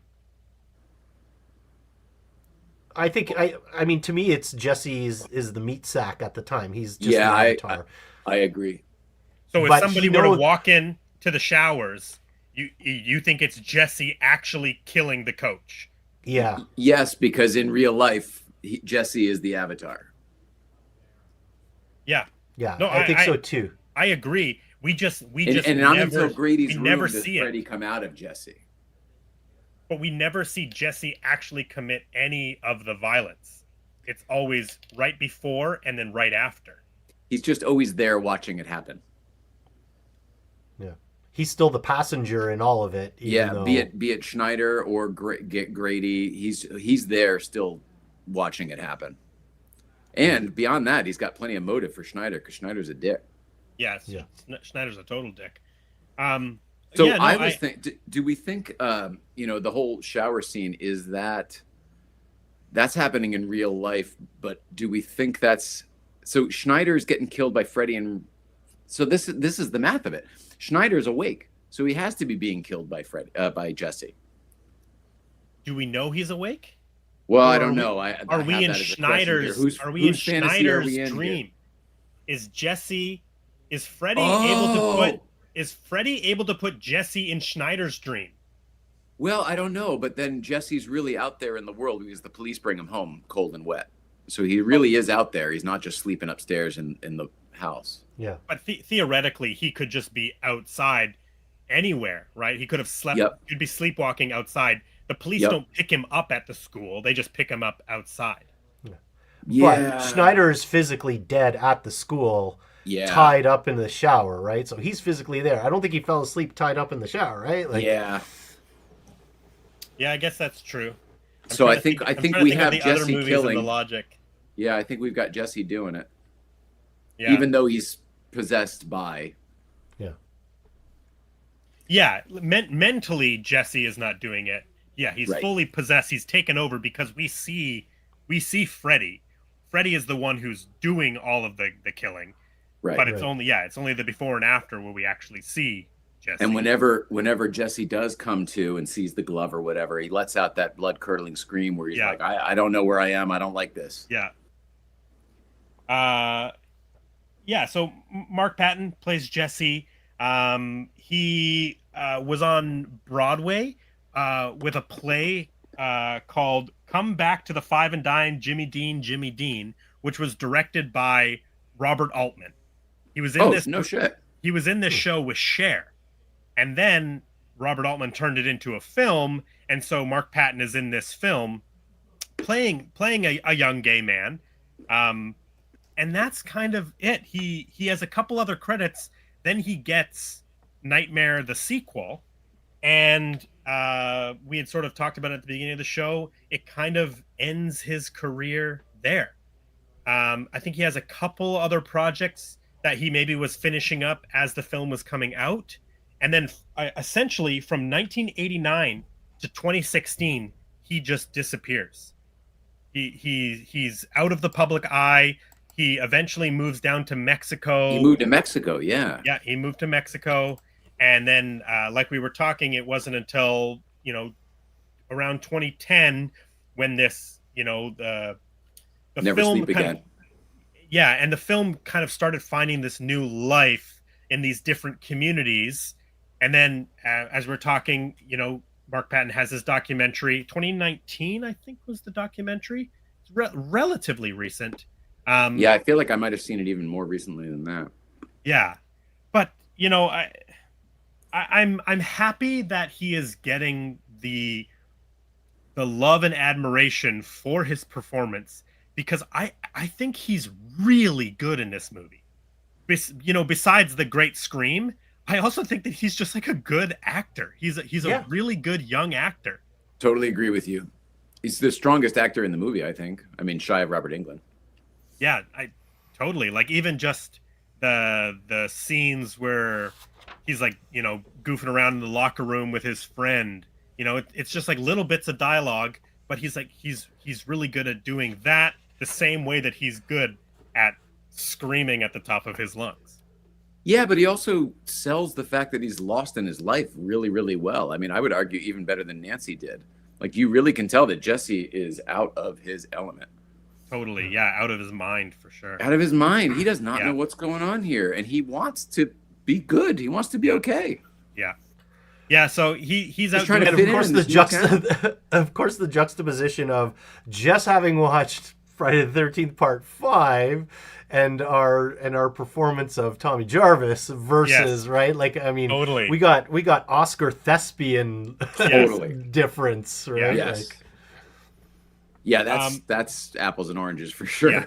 Yeah. So I'm just happy that it's turned around, and he's feeling the admiration that he was deserved for his performance. Mm-hmm. And truthfully, like we've been saying this whole time, like, it's actually one of the better movies of the franchise. Yeah. Just surprised me because I didn't remember any of this. I feel like if this movie's missing anything, it's more Robert Englund. Yeah. Yeah, I don't even mean like, oh, we should have more Freddy scenes. I just mean like, even the ones with Freddy felt like they were trying to downplay Freddy, which was weird because there is no movie without Freddy. Did you notice in the very opening scene on the bus, it's Robert Englund out of makeup driving the bus? Yeah. That's the first thing I noticed. I'm like, oh, hey, it is. Yep, love it. Well, and again, that's then you see the glove shift the gear. Yeah. It's that, and that's the thing that comes later in the movie, or later in the franchise, I should say, is we start to see Robert Englund as himself in the movies, whether he's playing a different version of Freddy before the crimes and before the burning, or I can think of Part 6 for sure. Freddy's Dead. Did it happen in 3, 4, 5 anywhere? Maybe I'm because there's one where he's like in with like a group of people. Which one is that one? There's like a big crowd and they're all like wearing like white. He's I rewatched 3 right after I watched 2. That could be but 3, Son of 100 Maniacs. Yeah, I can't remember what it is. Honestly, like my brain this past week has just been nothing but Jason and Freddy. You took it's all like soup in your head now, man. Yeah. They are sort of like I can differentiate them, but when it comes to like very specific stuff like that, I'm like, oh yeah, I could not tell you what movie that specific moment together. Where there's a large group of men. I think they're all wearing like tank tops and like boxer shorts, and they're all sort of like walking around. And one of the characters, maybe it is 3, maybe it is Dream Warriors, maybe it's like Patricia Arquette, is like standing up on a balcony looking down at this crowd of people, and Robert Englund is one of the people we see come up to the camera and walk away. Oh, you know what? That might be Part 5, The Dream Child. Yeah, couldn't tell you. Yeah, I don't know. Kim Myers plays Lisa in Part 2. She was cast because she looks like Meryl Streep. That's undeniable. It's all anybody can see, right? Yeah, she looks exactly like Meryl Streep. And then Robert, what do I have here? Robert Russler plays Grady, his friend. Yeah, I mean, good performance too. Like they're all good actors, but Mark Patton is like leaps and bounds ahead of them all, in my opinion. Mark Patton seems to not be afraid to show vulnerability, certainly in this particular role, and that goes a long way. Goes a long way. The thing with Lisa, I only pieced it together like only after rewatching this now, and I'm like, wait a second, and it's like rolling around in my head. I'm like, that's Pam from Seinfeld. It is. Yes, she was in Seinfeld. Kramer's soulmate that Jerry's dating. Yes. And I'm just like, as soon as I saw it, I'm like, wait. And then I'm like, okay, wait, I need to check this. So I throw open IMDb. I'm like, yes, it's Pam. Yeah. That's amazing. Yeah. So she worked at least one other time. Yeah. Well, she's in some other stuff. She was in one of the Hellraiser movies. She did some LA Law. She's on like 7 episodes of LA Law. She was a working actress, you know. Yeah. When I'm putting together like what other people have been in for context, sometimes it's like very specific stuff that you're like, oh, this is what I think a lot of people will recognize. But then other times it's like, no, they're just working actors because their IMDb page is like every single television show that was on TV of that era, right? Yep. Yeah. But it's like one episode. Right. They did a guest spot on everything. Exactly. They just made the circuit. They're day players, right? They're day players that, you know, come in and, you know, get a job here, get a job there, and I mean, it's kind of always been that way, right? When we were kids, it's like, all right, if you didn't do a Love Boat and a Fantasy Island, you weren't an actor. Yeah. Well, yeah, it's like the Law and Order SVU, right? Like every working actor is a day player on Law and Order, right? Perfect example. When I used to work for David E. Kelly, Nicole, to this, she used to think this was hilarious, but like we couldn't watch anything without me being said, oh, we had them on the practice. Oh, we had them on the practice. Oh, we had them on the practice. And I would say it all the freaking time because it was always true. And she was like, how many people did you have on that show? I got 22 episodes, 8 seasons. Yeah. And there was always like 10 or 12 guest stars per season, and they were always names. So, I mean, per episode. So like that math adds up, especially if you think of a Love Boat or Fantasy Island or something like that. Yeah. Where there's a larger cast. Yeah, exactly.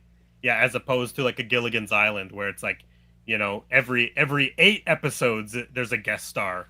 Right, or even Law and Order where like there's a guest star every episode, but it's like one guy, the murderer is the guest star. Yes, yeah. Or the victim. Or the victim, or the victim, of course. Yes. Yeah. So Jesse's family, they move into Nancy's house, 1428 Elm Street. But doesn't Grady call it that big house with the big white house with the red door? Does he? Yeah, he might. Yeah, when they're talking, because he says something like that, and I thought to myself, but didn't he used to have a blue door? Yeah, I guess for Grady's, you're totally right, because for Grady's memory, it should be a blue door because Nancy had a blue door originally. Yeah. So they move in. I guess he's like new in town. You know, certainly seems to be the new kid in school. Yeah, he's new. He still hasn't unpacked all of his boxes, right? They're still. But I think they've been there for like months or something because his dad is so mad that he hasn't unpacked those boxes. His dad's a little off in general. Yeah. And then him doesn't and Grady, think anything of it when the toaster explodes after not being plugged in. Also, one of my favorite moments in the movie is when the dad's response to these possessed parakeets that spontaneously combust is I wrote it down. Go ahead. Is blaming his son for putting firecrackers inside the birds. You're like, what kind of logic is that? Did you write down the actual quote? No, but I said he also then blames Cheryl, the wife, saying it must be that cheap feed you're buying. So Dad just blames everybody but himself. Yeah, well, he also there is nothing wrong with that air conditioning. Exactly, it just needs a shot of Freon. Yeah. So he ends up even though he's new in town, he's giving uh Lisa a ride to school. So they must live nearby, I guess. They must live on the same street. Which is weird because Jesse's house and Lisa's house look like they are in different neighborhoods. Yes. Yeah. Like It's Karate Kid all over again. Reseda versus Beverly Hills. Exactly. Because we don't like. She comes to and she goes to school with him before. Yeah, and the scene before him and Grady fight. Like he is the new guy. So because she even says like, "Oh, he's just my ride to school" when she's talking to her friend, right? I'm just realizing now that didn't make a lot of sense to me. At the time when I was watching the movie, I totally bought it.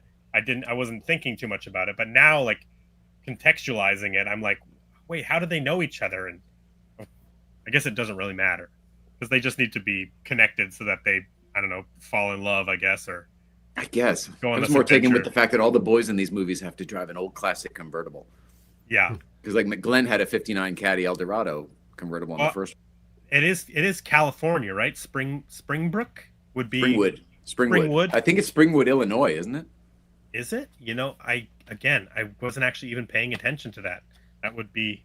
That comes back to Freddy's Dead. Freddy's Dead: The Final Nightmare. I think it's Springwood, Illinois, but I could be wrong about that.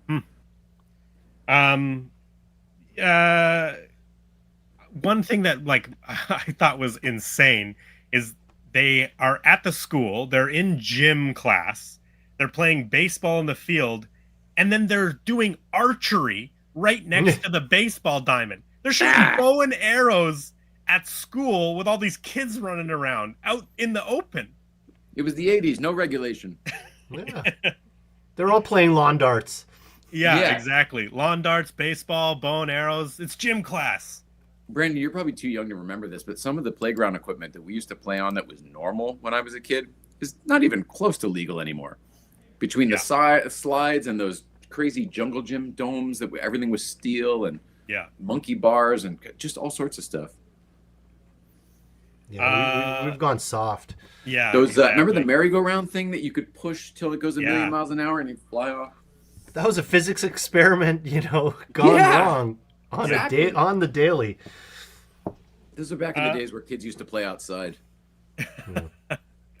Well, and amongst all that archery and whatnot, the biggest injury was him taking the baseball off the noggin because he was staring down Lisa. Yeah, exactly. He dropped like the man with one red shoe. He gets hit right in the head like Tom Hanks. That was crazy. Yeah. Is that 1985, by the way? Because I can't wait to do that movie. We are going to do the man with the one red shoe. And then we sort of, Freddy shows up for the first time, and we have this. You're the body, I'm the brains, and then that great effect where he like rips open his head and you see his brain. Can we talk about how scary it is first, though? Before we even get to that, like, how about I came down here to get a drink of water or some iced tea or whatever fell out of the fridge, orange juice, and then I see some guy staring at me out the window, and then I go outside to look, and now he's in my basement, and he just lit a fire, and now I go inside, and he's definitely down in my basement, lit a fire, start screaming for Dad, and now he's up here. I mean, that is a freaky scene. Yeah. Oregon Goonie Dave, Springwood, Ohio. Ohio, there you go. Thank you, Dave. Totally freaky. Yeah. And then he's like right in Jesse's face. It's cool. Like I was a total Freddy fan, coming into this movie. I'm still wavering. I think it didn't hook me as much as I was hoping. I thought maybe, I'm wrong. I've put the rest of this franchise off for so long. Maybe there's something I'm missing, and I was like, nah, it's okay. I'll still watch my Halloweens and my Screams. Yeah, something about being alive when it was the rage. It's so hard to describe. There was Freddy fever. Totally. Yeah.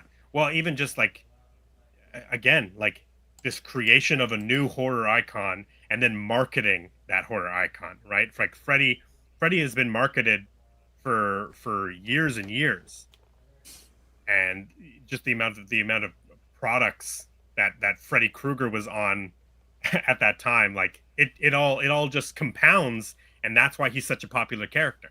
The first movie came out and you couldn't find anything Freddy. We were all dressing up like Freddy ourselves with, you just try to find a striped sweater and whatever you could and make some sort of a glove or whatever.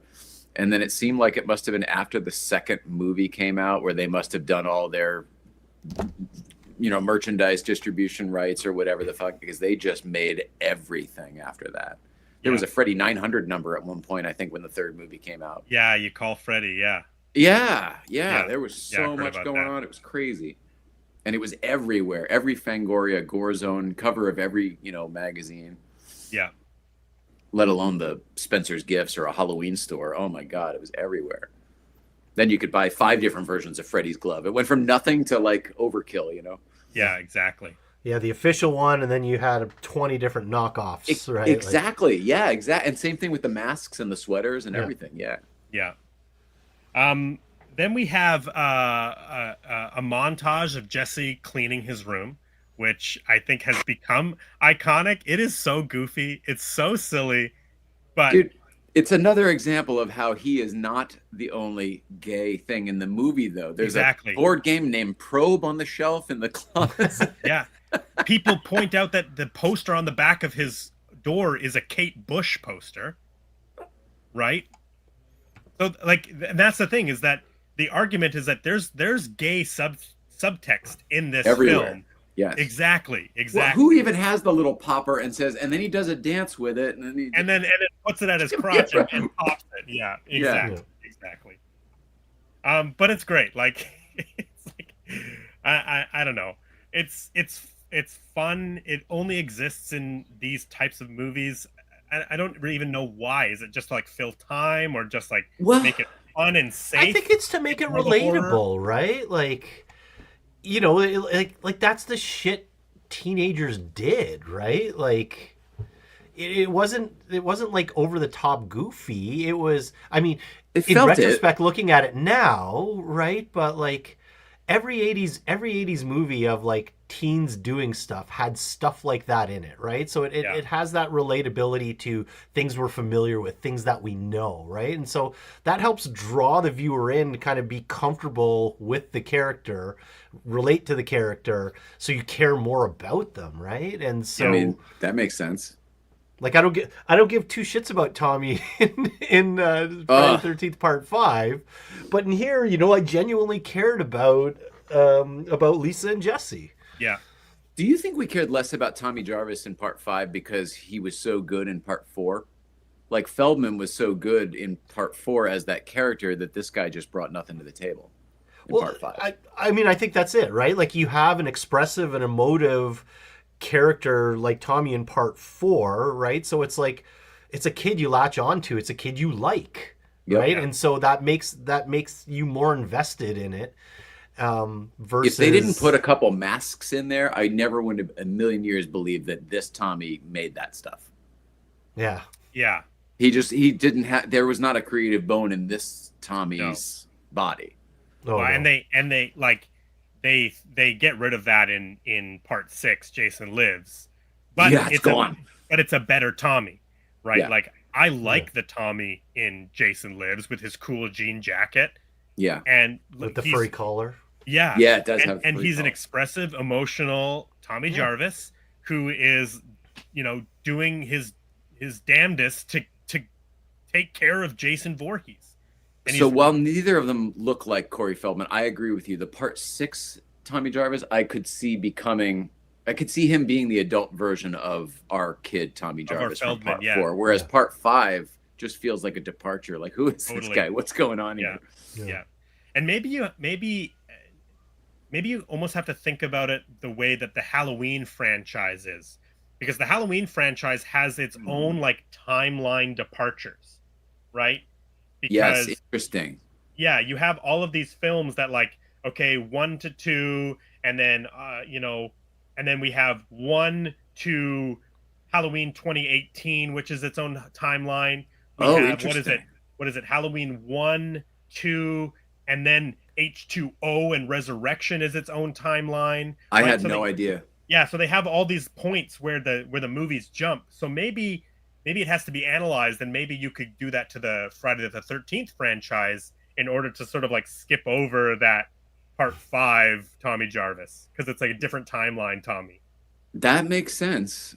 Speaking of times not making so much sense, in Nightmare 2, they make a number of references to the fact that it's 5 years later from the story, yet it's really only 1 year later in life.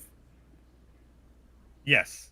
84 to 85 for the sequels, but Exactly. apparently 5 years have passed between when since Nancy was in the house. Yes. Okay. Yeah. I didn't agree with that either. I felt like that could have been done better. They made like those it. subtle references because when they're talking about it, they said, "Oh, did you know Nancy? Oh no, before my time, right?" Yeah. Like to, saying, "No, I didn't know her." And Right. that is just because they didn't figure out a way to bring Nancy back, or didn't want to pay No, Heather. no. When they first started talking, but like they went to Wes, they originally went to Heather as well, who said she would do it as long as Wes is involved. And the moment Wes wasn't involved, apparently neither was she. Yeah, that makes sense. But But again, supposedly they did go to her, which is why she was an easy get for part 3. And when they wrote the story a little better around her. And I other than like not bringing back Robert Englund because of thinking they don't need to pay him for that performance, but Awful. The Friday franchise, they bring in different directors for every film. Like it's a franchise thing. Halloween is all these different directors. Well, Granted, the Scream franchise is Wes Craven's franchise, so he was doing those, but that's kind of a normal thing to bring in different directors. Yes and no. Yes, it would be for the Friday franchise because, again, it wasn't... Sean Cunningham didn't write the thing, right? It was already an existing script. Wasn't Friday the 13th one of those cheap knockoff scripts that was put out to sort of compete with Halloween? Yeah, I had heard that it had been floating around for a little bit, too. So then if Sean didn't write it, he's not attached to it. He just took a directing gig. Exactly. You know what I mean? Wes Craven dreamed up these characters. He saw what Freddy Krueger looked like out in the window when he looked out, that when he saw that homeless guy or that scary guy that looked back up at him. And, he read the articles and dreamt up the idea of what if somebody was murdering your... So he has a little more attachment to it. Yeah. So it's again, not quite apples and apples. Yeah, I guess that's true because it was not until the third one that John Carpenter abandoned the Halloween franchise, right? Yeah. So yeah, no, you're right. But it's not it's not Sean Cunningham's baby, I guess. Fair. But like we said, Wes did not like the ideas for Nightmare 2. No. I did. They departed from his rules, which is a problem if it's your baby, right? If you create the lore, it has to fit within that lore. Yeah. Yes. Yep. Yeah. Which I think is why one of the reasons Wes Craven's New Nightmare is such a good movie. Even though it's not a great movie, I'll watch it over and over and over because of everything they're accomplishing in it. Yeah. I don't even agree with the demonic Freddy with the 5 I have so many issues with it, but I love that movie because of what they do with it. It's so clever. I totally agree with you because I enjoyed it, but I don't think it's a good movie. Yeah, it's not great. And it paces really so poorly. Paces poorly. Totally. It feels like it's so long. It is lesser than the sum of its parts. Yeah, you're right. Like a skipping record. That's interesting. So I had never seen bits in it are good. Yeah. I'd never seen New Nightmare until doing it for this show. Okay. And I had to be like, wait a second. Is this meta? I was like, it is. I was like, isn't that Heather? Isn't that her name? Like the actress's name? So I was like, oh my God. She's calling Robert. Yeah. And John Saxon's in it playing John Saxon. Yep.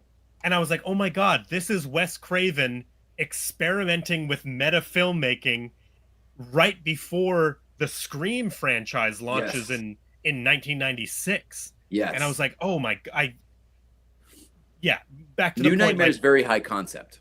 Super high concept, and it's enjoyable and it's cool, but I just don't think it comes together. Yeah. No. And granted, Scream is not the same type of thing, but Scream as the meta horror movie analysis and response is perfect. Like I agree. Scream is such a great movie, and I could see what Wes Craven was playing with while watching New Nightmare. Yes. Well said. Well, Yeah. he took kind of like the real world concept out of New Nightmare, but then actually made it a like all of the story tropes of that, but actually made it into a good what's the word I'm looking for? Like a good fictional narrative, right? So Yeah. it's like he's not messing with the real world. He's just creating a fiction that recognizes the horror films of the past as part of its world. Yes. Yeah. Yeah, it's like when the only examples I can think of are like Curb Your Enthusiasm or like This Is the End. Those celebrities, they're playing versions of themselves, and in that fake reality, they can be different people. And watching New Nightmare is Wes Craven like playing with this idea that not a lot of people were doing in 1994. I think it was New Nightmare. Like Yeah. it's quite like you said, Jay. It's a high concept. It's very heady. It's I think it's kind of ahead of its time, really, because now that's like a that's a thing that people do all the time. They like play versions of themselves in movies or TV shows, and now we're sort of used to it. Well, and it had been so long, and the franchise had been so long and so big that it's like they can play more than other people can because everyone knows the reference. They get like Yeah, they are part of pop culture. yeah, So when they go to New Line and pitch the new Freddy movie, yeah, like and Wes only can write a script when he's having nightmares. Like all of yes, those interesting twists that you get to play with that wouldn't really be there if we're just dealing with a scripted series or a scripted yeah, another movie, Nightmare 7. yeah. Well, and to be honest, like a series, a franchise like Nightmare, dealing with all of the surrealist dream logic, lots of high concept type effects and things, it kind of is like a logical step to like bring it into the real world. There, that's what the attempt with New Nightmare is like the fear is like this is real now that we're talking to the actors that were in these movies. Like it feels even more real, or an attempt to make it feel even more real and thus scarier. So it never occurred to me until our conversation this evening and some of the backstory you gave about how Wes was not pleased with their, they were breaking the rules. They were bringing Freddy into the real life. Well, it seems like with Wes Craven's New Nightmare, he showed how that could be possible if he had done it. It's almost like this is what Nightmare 2 could have been, Oh, Wes his Craven's New response. Nightmare. And here, that's again what we were talking about with the timelines of the Halloween franchise. You could do a timeline of Nightmare on Elm Street 84 to 94's A New Nightmare. Like Yep, the other movies don't really exist, other than I guess they do go to New Line, and I think there's like Freddy's Dead stuff there is. in the background. I remember clocking that. But, So Heather's in the third movie, so you can still have the whole Yeah. franchise. yeah, oh that's true. Yeah, I forgot about Dream Warriors. Yep. Yeah, she's yeah. Um, uh, maybe let's just talk about a couple of key moments or some highlights from Nightmare 2. We don't have to hit the whole plot. Um, I really like everything melting In the hot room, in Jesse's room. I think it's just cool. That's the neat stuff effects. yeah, exactly. That's the stuff that I get excited about in these Nightmare movies are these neat effects. If I didn't know any better, I would say it was all done physically too. It looked like they just heated a record, Totally. let it melt, Oh, yeah. on time lapse Exactly. photography. Yeah, they just make something out of some sort of wax, and let it melt, Yeah. heat it up with a heat gun or make the room hot and let things melt. I have a question for you, I guess, because you already sort of answered the whose fantasy is the gym teacher sequence. When we're at Lisa's party later, and Jesse shows up, Freddy shows up. Does everyone see Freddy to this? I know The same question before, or are we Yeah. seeing Jesse? That's what because nobody reacts like, "Oh my God, Jesse, what are you doing?" Right? Like, Right. nobody recognizes him. No, They're- they seem to they're recognize scared of him. some weird guy in a hat and sweater. Like, hey man, Exactly. everything's gonna be okay. Nobody's gonna hurt you. Yeah, and Lisa is clearly seeing Freddy, not seeing Jesse. but she stops her dad from shooting him. Yeah, because because she knows He's in there. It's not that she sees him; she just knows that it's Jesse in there. Yeah, but meanwhile, we are seeing Freddy in the real life now, aren't we? It's so physical Freddy because he's doing the supernatural shit. He's like jumping out from underneath the pool deck or whatever, disappearing as he jumps through that window. Yeah. Yeah, and the flames and everything. You're right. Yeah. So exactly. I take issue with that too. Then if we're seeing Freddy there, then how are we seeing Freddy? Because it doesn't make sense. Exactly. Yeah, and doesn't Freddy lose his supernatural abilities in the real world? Because that's the whole point. Is they pull him out into the real world, and then he's just a guy again, right? And that's how they can kill him. I don't know. Then we're bringing him back to life too, right? Because he was murdered in real life by the parents. And that's why he exists in the dream stage as a entity. And I don't know. That's what they do in Freddy versus Jason, right? I can't remember.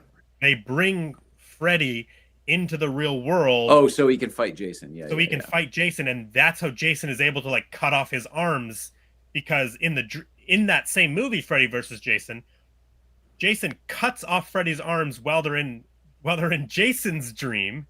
Yeah. And then Freddy grows his arms back, right? He has the ability because he has the power in the dreams. But when I can't remember but when the main girl is put out and then she brings Freddy back into the real world, then Freddy actually loses his arm and doesn't have the ability to grow it back. I only saw this one once. It was not my favorite moment. These are two that I was never I want to see this battle royale. It never made sense to me. Freddy versus Jason? Well, yeah, it just doesn't. They're two different worlds that are too different for me to even though they wrote around it, I thought it was clumsy. Well, what do you think, Tommy?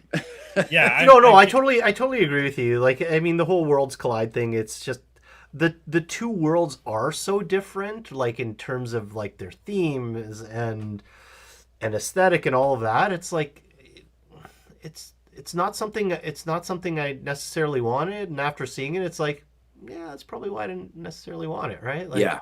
You don't need to put these things together. They're fine on their own. Yeah. I couldn't agree with that anymore. Yeah, watching it this morning, I was like, yeah, I know why I don't watch this movie all the time, except it was all shot in Vancouver. And so I get really excited when I rewatch or when I watch movies that were shot in Vancouver, because I get all excited about I don't know, just the aesthetic of my area. And so I did enjoy it a little bit more this morning, just because I was maybe a bit nostalgic for that look. You know, I just enjoyed watching BC on film. And Freddy there were things to me like the house wasn't the same. They use a different house, right? Yeah, because it's a Vancouver house. Right. So is that an existing actual real house? Or it's a real house. I was looking at the location today. Because next time I go into the city, I might just pop by the Freddy vs. Jason house just for fun. Perfect. Please do, because I'd love to see it. Yeah, no, it's not the franchise is at a certain point. I feel like it's not made for me anymore. It's even like the music that they use in like Freddy vs. Jason. I go like, yeah, this isn't the music that I listen to. So I just feel like I'm not the main audience for these movies. And I love slasher movies. I really do, but I'm not rewatching them over and over and over again. It's only when Halloween time comes around, you know, right. I might want to watch a couple once a year. Exactly. But I still really like them as a genre, as a filmmaking medium. But yeah, at a certain point, I don't feel like I'm the audience for these later Jason movies, or even some of the later Nightmare movies. You brought up music. I was taken with, you know, the first Nightmare. To me, the music is such an important character in the tone of what the first movie is. I did find that it was lacking in the second movie. There is some score, I guess you would call it, but it's so different and it's so less impactful that I missed it. Yeah, I can't even And think of. but it comes back in 3 as well, right? Because like Yes, it comes I back had in watched the 3. first 3 arc, and I agree. Like I didn't think of it at the time, but to your point exactly, the music, the soundtrack of 1 Yeah. is it stands out as part of setting the mood and the the tenor of the film. 2, I can't even think back to it right now, having just watched it, having any memorable soundtrack music Totally. to it. But in Can't either. 3, in 3 Well, when it he does pops the come cassette back. in, that's the only Yeah. music Yeah, cue I sure. can think of. Yeah. That's the only one I can think of. But yeah, The one. go ahead, Tommy. Brandon. No, No, go I ahead, was going Tommy. to say and this comes back to us talking about, is it Freddy in the real world? Because one of my favorite scenes that I noted down here was when Jesse was transforming into Jason in Grady's room, right? Oh yeah. And so Grady is watching this with horror in his face. So he's physically seeing this Yeah. happen. And as Freddy slowly comes out of Jesse, I just thought the practical effects there, the gag is like so good and so spot on for its time period. Like that's upper echelon Totally. effects for That is exactly what I was going to talk about next, because I think that whole sequence, the blades coming out of Jesse's fingers, where his wrist splits open and you can see the sweater in his wrist. He opens his mouth and Freddy's eye is in the back of his throat, and then he stretches through like an alien chest burster. Well, first of all, he has to slash the hole to get to break the seal. Ah. I totally agree. That is top tier in the franchise, I would say. That sequence, I think, kind of makes this movie, because that is a special effects top tier. It's masterclass. Holy grail, masterclass. When Freddy pulls the rest of Jesse off of him and he just stands up and puts that. It's so great, and it's like that makes this. That's why you watch a movie like this. Is those special effects. So compare that to Friday 5, where they were not showing a lot of that stuff and they just kind of cut to the after effect. Yeah. I would have to say that if we're comparing, Nightmare 2 wins hands down. Yeah. But the thing that Friday 5 has going for it is breasts. Gratuitous nudity. There is no nudity in Nightmare 2, is there? No. Not until Nightmare 3 is there any nudity. Yeah. So do you like my body, Joey? If we're comparing nudity, I guess Friday 5 wins on that account. So so I just got to write that down. I'm keeping track of everything. And then kills is probably pretty similar, because doesn't Freddy kill a lot of people at the party, or not really? No, he does. No, I counted 4 teens died. 4 teens died at the pool party. At the pool party, okay. Do you count the guy that gets he touches the fence and then it glows orange? Do you count? Nah, because then he runs away. He doesn't. Yeah, okay. I gotta say that's not a kill. He slashes somebody at the pool party. Couple people, yeah. I mean, I don't think it's anywhere near 20, 21, whatever Friday 5's comparison is. But I counted 6 total, I think, in Friday or Nightmare on Elm Street 2 here. All right, so could the party people see Freddy? We agreed that they probably do see Freddy, because that's how they're acting. Do the parents remember Freddy? Was another question. Oh, interesting. Yeah, because the mom and dad come out with the shotgun. Correct. The dad's about to blow Freddy away, whether he knows he's Freddy or just some madman at the pool party. Yeah, they definitely, I don't think they give us that information, but you would think that era of adult would know who Freddy Krueger is. Well, beyond that, I meant more on the lines of, not they read it in the paper, that all the parents got together and killed the guy. Although, do they know what burnt Freddy looks like? Yeah, because it's I don't know, but it's Robert Englund that they burn. I know, but how many guys? He's wearing the same outfit. He looks as the mom describes Freddy to look in the first movie, when she's like, "Look, I even took his knives." Like this old. That's why they recognize. Oh, this old man in a brown hat and a dirty old sweater. Oh yes, okay, you're right. You're right. That's why he's And you're wearing like, I know that exactly what you're in that talking about. dream. Your mommy killed him. Yeah, yeah, okay. Yeah, totally. They should have, especially And if they then lived in that town. Jesse is getting the glove every night from the furnace where Mrs. Thompson put it, Nancy's mom. Yeah. Yeah, probably should have had some sort of comment. All right, so it's 5 years prior. Maybe these aren't the same parents that burned him. I guess maybe. Yeah, maybe Lisa also just moved in, you know? Well, and some of the parents could have been like the pussies who hung out in the back and were like, "Yeah, go get him. We'll stand Yeah. over here." And they Yeah, really exactly. didn't. They were Good the point. yeah. You know what? I'm sure. Lisa I'm sure is there, in of the parents there was like 4 or 5 who were like the Yeah. real doers, and then the rest of them Exactly. were like, "Yeah, you go, you get him. Yeah. We're right here behind you." Back to Not that class everybody system thing. That class not divide we everybody's were talking not everybody's into vigilante justice in a community. Yeah. There's lots of people that are, but not everybody. about. The only other, like, the end of Nightmare, they Jesse kind of disappears at a certain point at the pool party, right? It's just Freddy, and Lisa sort of takes over as now she is the cliched, final girl, and she has to go and fight Freddy at the abandoned factory, the steel mill or whatever it is. That's interesting. How does that? I thought Jesse left the party. I thought Nope. Jesse was starting to overcome Freddy because she says, "Don't shoot him." Then we're looking at him through the fire flames, and he's talking like Jesse to. But Jesse is gone. Jesse doesn't come back until Freddy is burnt at the end of the film. Well, he looks like Freddy, but he's talking like Jesse. Well, but I think that is Freddy using Jesse's voice.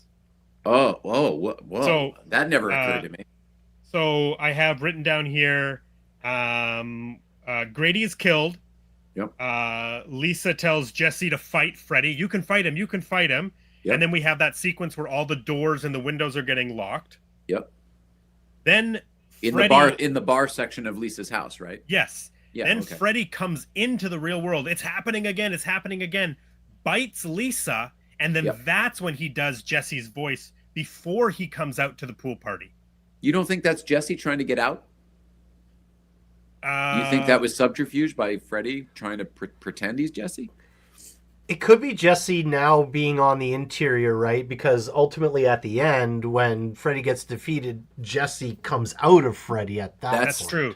That's what I was getting, That's what I was just thinking about, because up until this point, it has been Freddy inside of Jesse, but we've just seen the sequence where our Freddy has emerged from Jesse, so now Jesse's inside Freddy. So you're probably right. It's actually Jesse trying to talk to Lisa, and then he goes out to the pool party and slashes 4 kids, and then they head to the steel plant.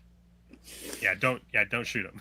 Exactly. One of my favorite bits is when she's going to the steel plant and there's those 2 dogs standing sentry with the baby and faces. They're wearing masks. Yeah. That is the scariest shit ever. Dogs with human faces. It is just like so weird, so surreal, and it's like it's always so like you could just tell they put these masks on these poor dogs. Fun fact: that's the same steel mill from Terminator 2. Amazing. I'll be back. I wrote it. Did I write it? Oh, I must have wrote it on my phone. But yeah, that's a location. I think it doesn't exist anymore, but at the time, it was a closed down steel mill in like somewhere in California. I can't remember. I looked it up.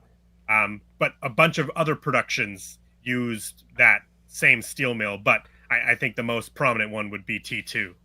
That was another not a mistake, but a change they made in part 2. They said Freddy used to work at this place you're describing, which was I think they say in the movie an old power plant or something. Yeah. Freddy worked at the school. He worked at the school. The boiler room is at the school, Springwood High. Exactly. Like that's where Freddy worked. And it's always been the boiler room, like, and so for them to establish this like massive factory, So and we can it's have a final blowout. exactly. It's just for the set piece, Yeah. Maybe it was his weekend gig or something, right? Yeah, Oh, could be. Yeah. Need Trying to pick up needs some to make extra ends money. meet or something. Shoveling Hey, man, coal down at the power plant. sweaters and hats aren't cheap, man. You gotta make the money somehow. But ultimately, they really have a fight on like one walkway, right? Like, Yeah. it's not like it's They not really like don't. There's not Terminator. even a fight, honestly. No, yeah, she like lights a fire, but it's not like Terminator 2 where the whole sequence is going through the factory and things are happening that they need the factory to be doing things, crushing the Terminator, all that stuff, right? But this is like this could have been in the basement of the school, this whole sequence, but they're just trying to get the scale, that one wide shot that shows how high the platform is. That's exactly what I was thinking of. Yeah, you're like, oh my god, she's so high up, I can't believe it. How is she gonna defeat Freddy And not fall. and not fall? Oh man, it's so scary. High stakes. Yeah. So she lights a fire and burns Freddy again, and then we have the Ghostbusters end, where Jesse. Dude, who turned out? I wrote that down. Who turned out the lights? Yeah, somebody go check on that little guy. Jesse Exactly the same. crawls out of the charred remains of Freddy Krueger.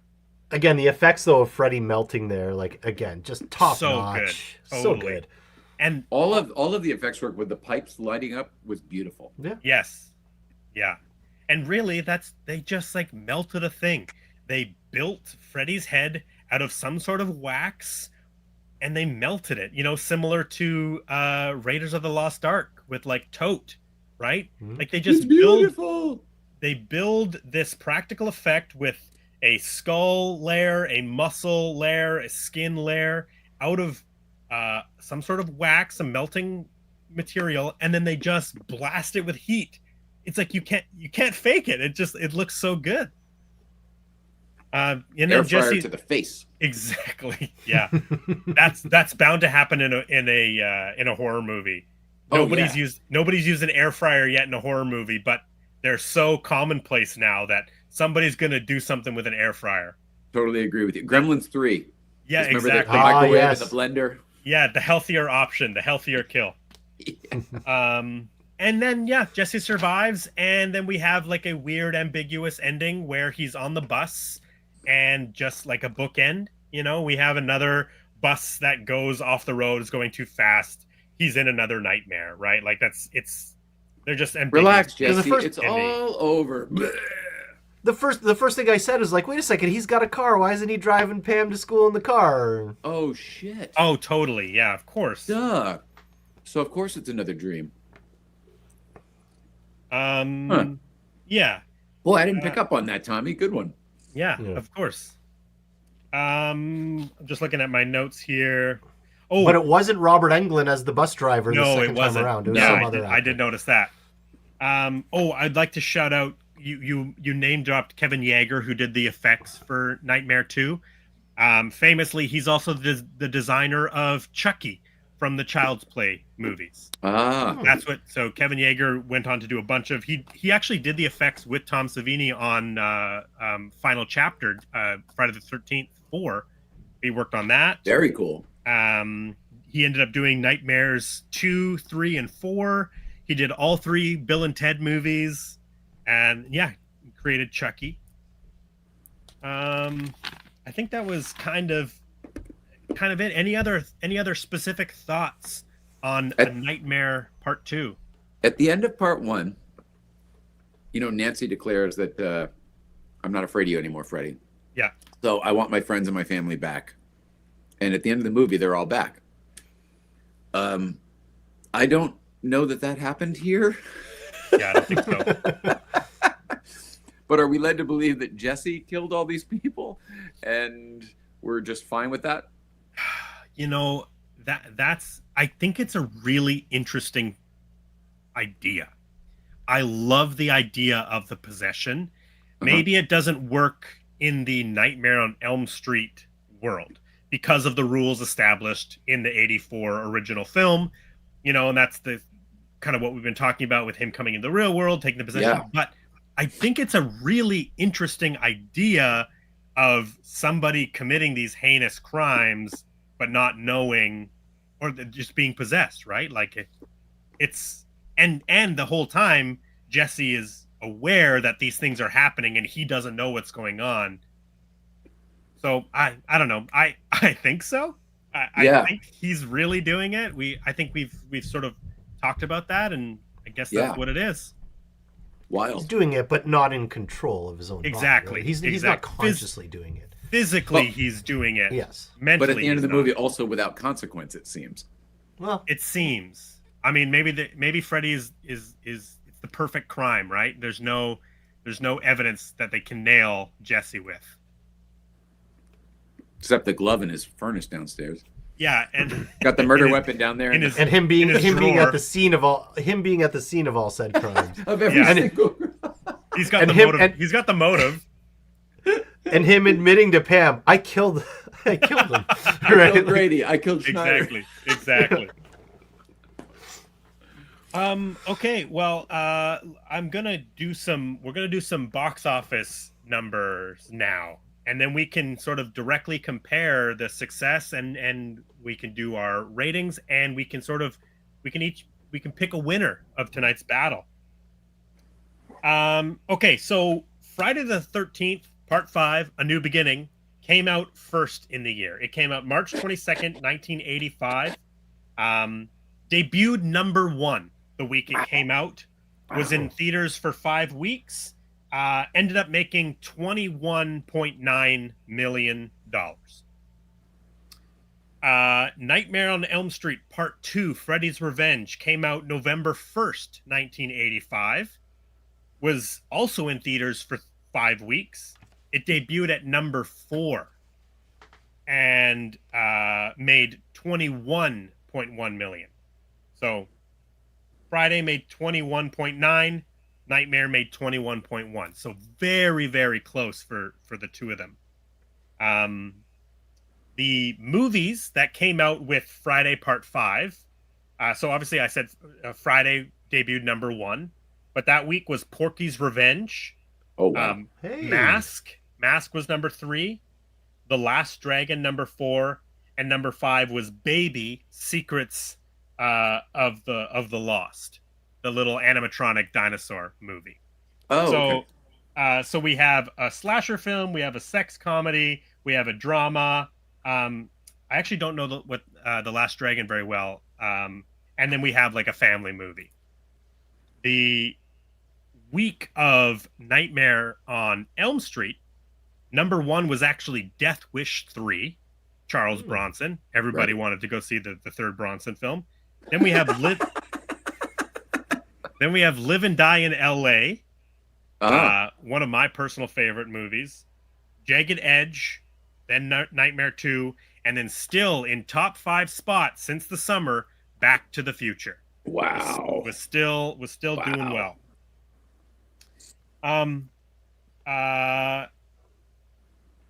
Friday the 13th has 12 movies currently in its franchise, and that's including the reboot, remake, And the Freddy versus Jason. and Freddy vs. Jason.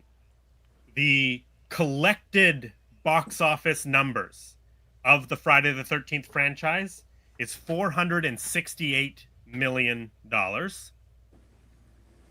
Nightmare on Elm Street has 9 movies in the franchise, also including Freddy vs. Jason in both of them, has made $490 million as a Wow, franchise. so close. So close, but Yeah, less movies, 9 right? less films. Right. Yeah, exactly. Yeah, I mean, like I think it's, when this episode sort of just happened, we realized, oh, we could do a Freddy versus Jason. I was like, okay, that'll be fun.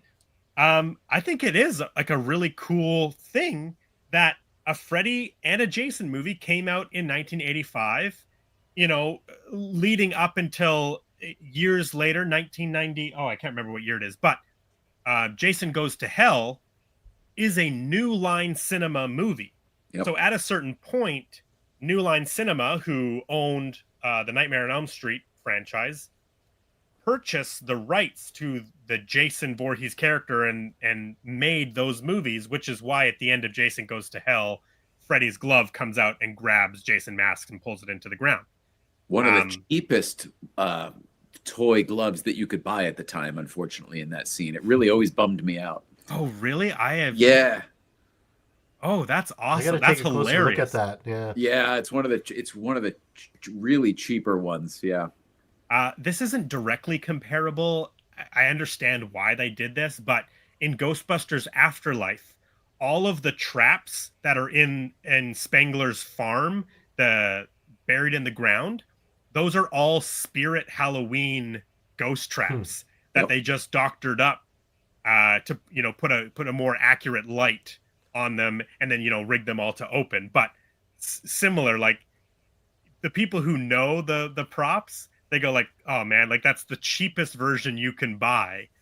And I like I said, I understand why they did that. But they needed 100 of them or 200 exactly. of them or 300 of them or whatever it was. But yeah, so it's not a direct comparison, but that's hilarious. I gotta read more about the cheap Freddy glove that they used in. Yeah, if you just go watch it at the end, you can totally see, and the plastic blades bend into the sand and everything. It's just it's supposed to be a throwaway shot. I'm sure they just said, "Hey, quick, go get a Freddy glove." Oh, I got one in my office. Okay, great. Yeah. What's funny is when I watched that movie again and I saw that shot, I was really watching how actually difficult it was to pull the mask like all the way through the sand. Like, yeah, it's like I don't know how many takes they did, but that clearly was the best one. But it's like awkward as hell. It's a grab, but then it's like really hard to pull it back through, and it like kind of jerks. Well, it's funny too how much credit Robert Englund really deserves too, because he established all of the physical mannerisms, and how he plays with the glove and articulates his hand and everything is part of that. And if somebody else is just going to go play it, it's not going to have almost like a Muppet, like it's got a personality, you know what I mean? Exactly. And so it's not the Freddy personality is not in that scene. Yeah.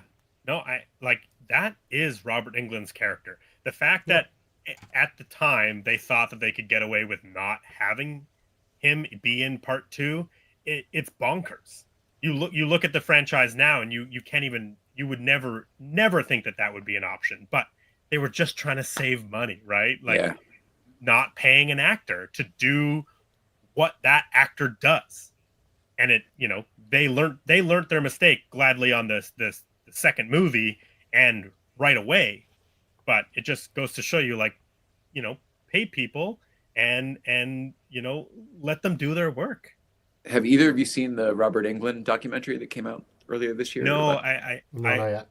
All of this recommend research. Yeah, I'm so ingrained in this universe now that there's so many of these documentaries that I've just never really watched. But I'm like, okay, now is the time for me to watch them, because I'm like, well, it's fresh in your head. Exactly. I've educated myself to the fullest on this franchise. You said you did see Never Sleep Again?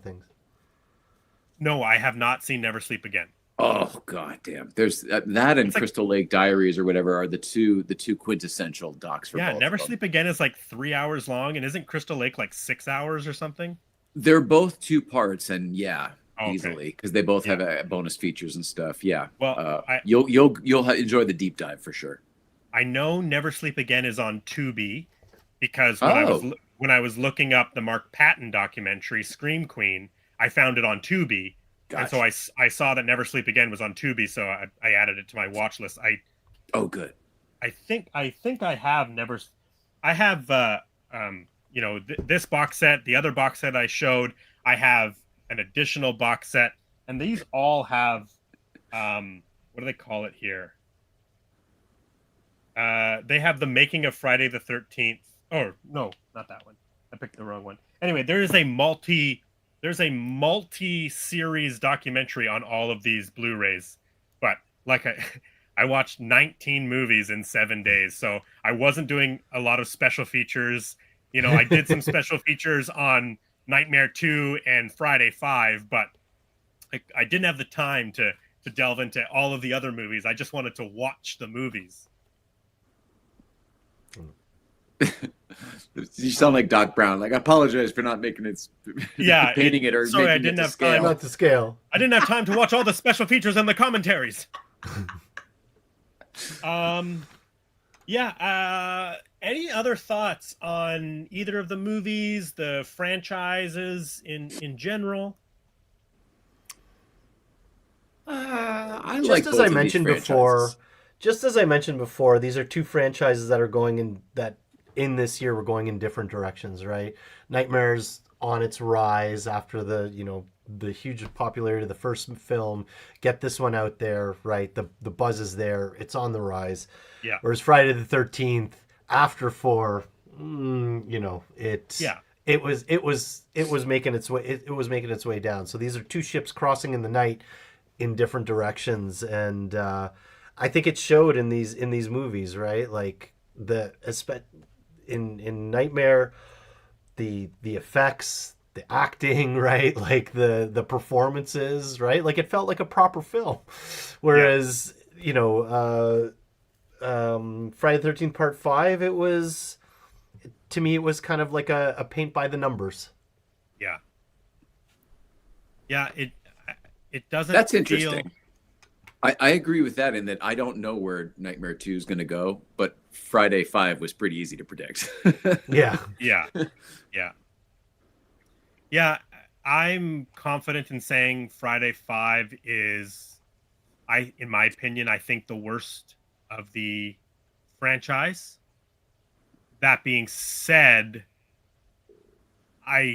there's things about Jason Goes to Hell that I enjoy, even though it's not a good movie. Like, it is not a well-made movie, but I get such a kick out of like the Duke character, not because it's good, because I'm like laughing at it, right? So I put those movies, like even Jason X, I put them higher because Friday 5 is not a good movie, but it also doesn't have the so bad it's good energy, that I'm having fun watching it. It's hard to disagree with anything you just said, but I do still put it in that second category. I do still put it in the, it's fun. Come on. Yeah. I tell you what, Manhattan and Goes to Hell and X, I find all of them really pretty unwatchable. Yeah.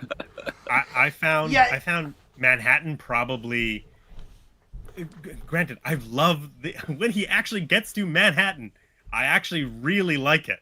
But even that's awful. He meets the guy and he's punching him, and then he punches the guy's head out, and then the toxic waste in the sewer. Give me a break. It's great. It was all awful.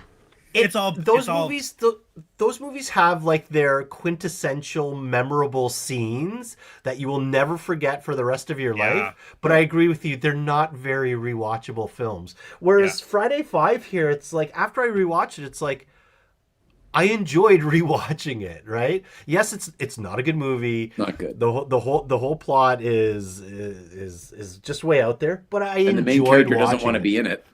The main character doesn't want to be in it, but I did enjoy rewatching it. I think it's because there's so many kills. You just go from one to the next to the next to the next, and then you're at the end of the movie, right? So that could be it. Stuff constantly going. It's a Friday for the ADD generation. That could be it. Yes. Because you're right. They have to fit in so many kills that it's kind of just, you never really get a lot of downtime. Yeah. And then, similar to Nightmare on Elm Street, I think the only one that I didn't like was Dream Master. Yeah. Part 4. That's a crowd favorite usually. Yeah, I'd have to I would say that's probably normally the most common favorite. Really?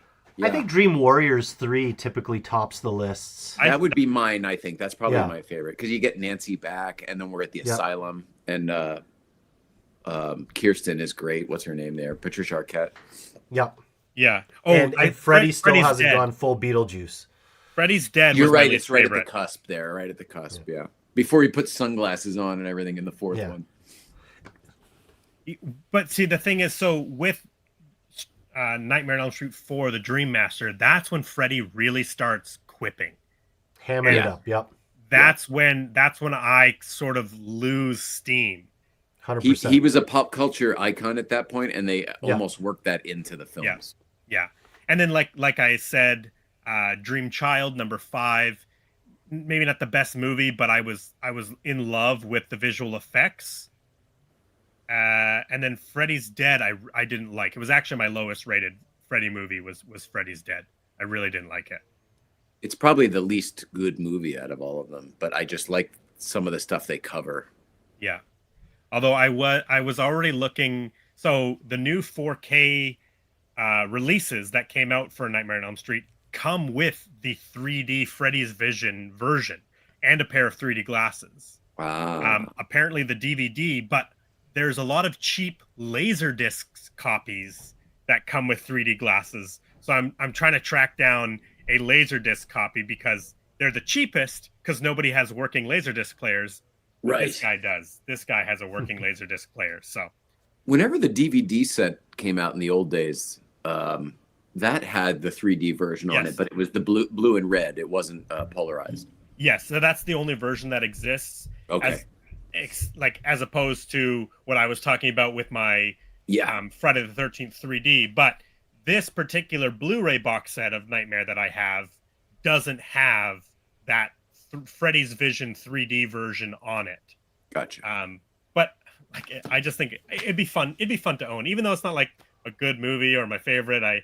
I love 3D. I have like a bunch of framed 3D glasses. Like I said, I have my 3D TV. I love 3D movies, so it will add something else once I get around to seeing it in Freddy's Vision. Speaking of quality, this was my first time seeing Nightmare 2 in 4K because they recently just upgraded Yes. all. I own them on Apple TV, but they Yeah. they give you whatever they upgrade to. So it was great looking. Yeah. Really, really good looking. Oh, I'd also like to shout out past and future guest Sean Clark for this show. He was on our Reanimator episode.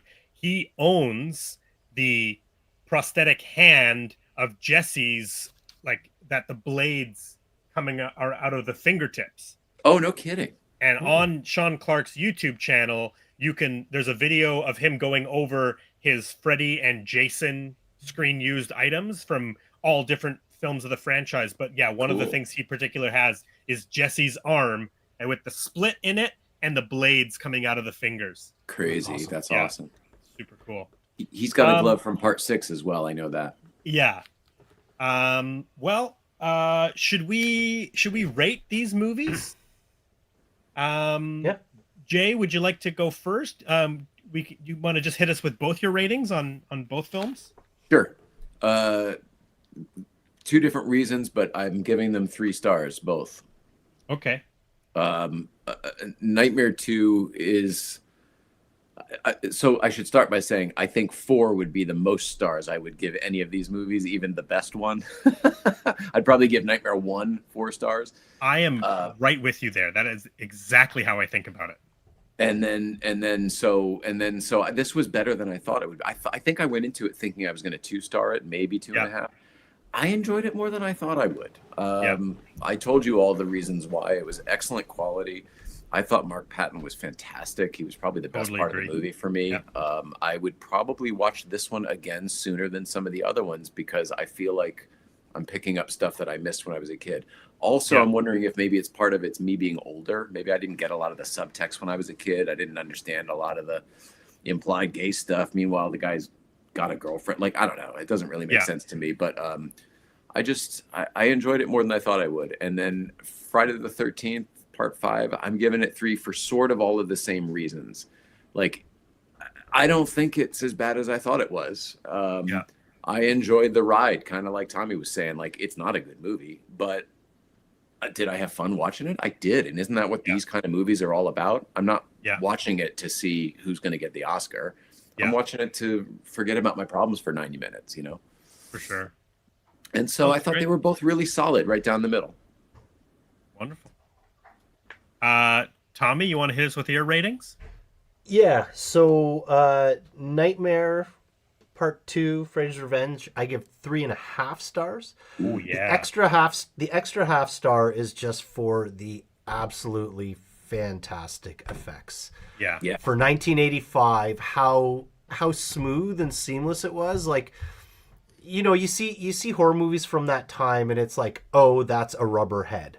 Whereas like this every little effect, like the pulsating brain, the Freddy coming out of Jesse, right? Like they did it so well. So that's why I give it the extra half star. And for Friday the 13th 5, I give it 3 stars. I was originally going to give it 2.5, but the gratuitous teen nudity from the 80s gives it a little extra bump, and the sheer volume of kills also gives it a little bit extra bump. So normally on a film alone, I'd say 2.5, but I give it the extra bump to a 3. So Nightmare 2 edges out Friday the 13th 5 just by a half star for me. Yeah, decent. Right?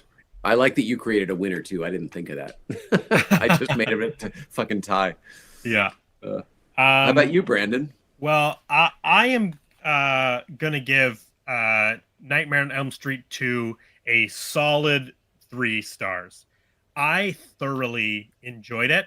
I have not watched it. I'm gonna say, like, I have not delved into the Nightmare franchise for probably 10 or 12 years. Like I've said on multiple times on the show, Freddy was never my guy, so I never visited it. You know, every so often I'd catch some bit of Nightmare on TV or something, you know, AMC doing like their horror weekend or whatever. Right. But I never was seeking it out. But rewatching part 2, I was like, this is a good movie. I understand the criticisms. I understand the rule breaking.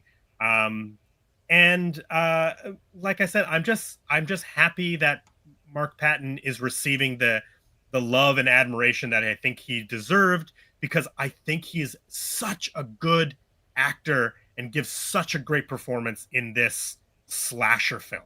Like these movies don't need good actors in them. They still make their money because a large majority of the audience, in fact, probably most of it, are watching it for a very different reason.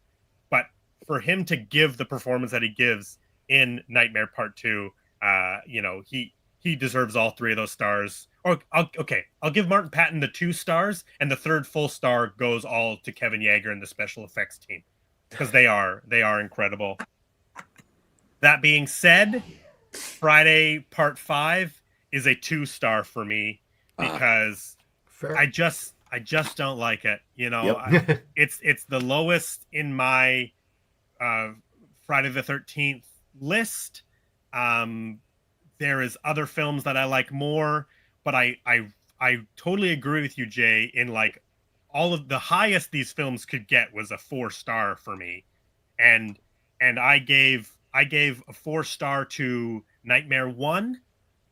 Friday the 13th Part 2 got a 4 star. And I gave a 4 star to Dream Child, but I was so in love with the visual effects. So I can tell. I got to rewatch it because that's always been my least favorite. All right. I'm going to check it out. I should go back and rewatch it too. I don't remember it fondly or kindly, so. Right. No, me neither, especially at the time.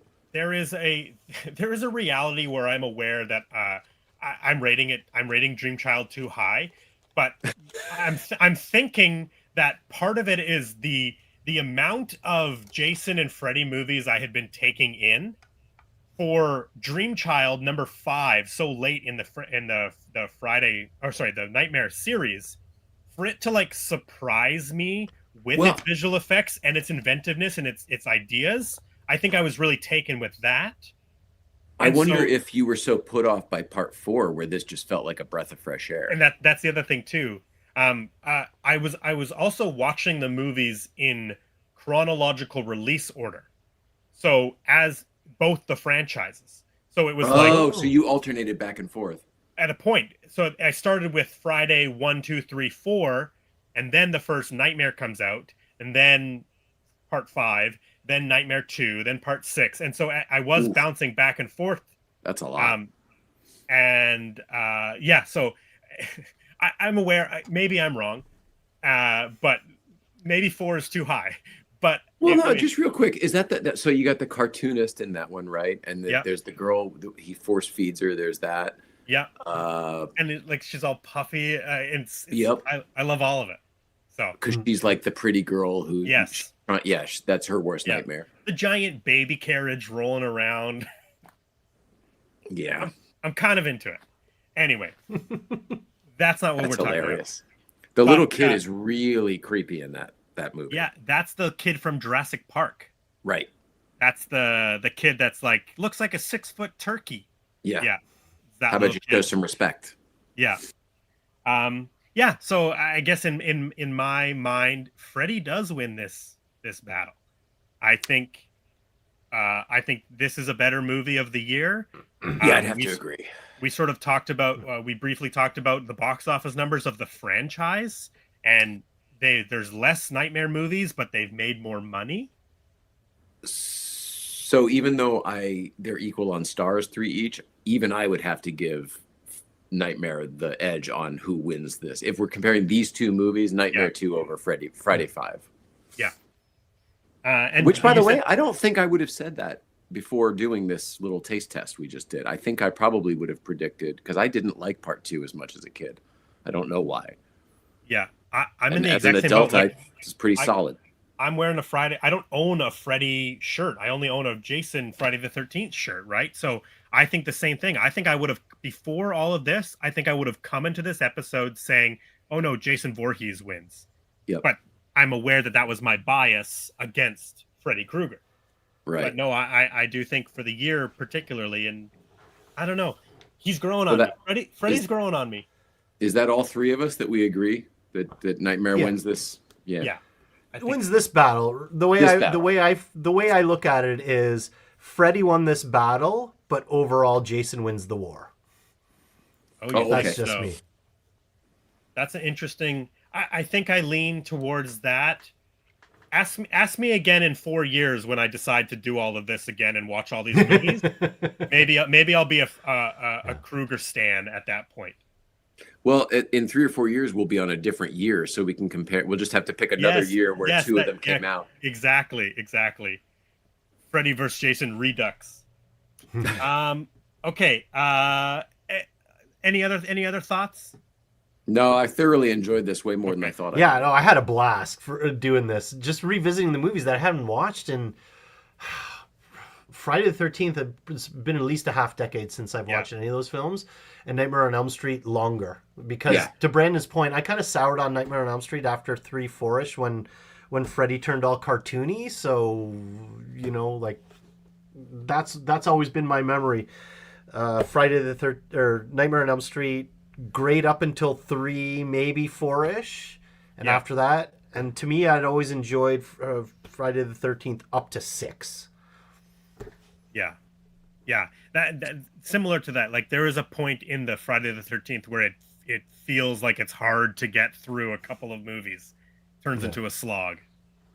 Well, also it seemed like this became the Tommy Jarvis franchise because 3 years, 3 movies in a row, all of a sudden we're dealing with Tommy. Exactly. At varying degrees of Tommy. Okay, so the last thing that I like to do on the show, Tommy, is do you know the app Letterboxd? Have you ever heard of it? Sounds familiar. Okay, it's a movie rating and watch list app. You you log all the movies that you watch, but users write reviews.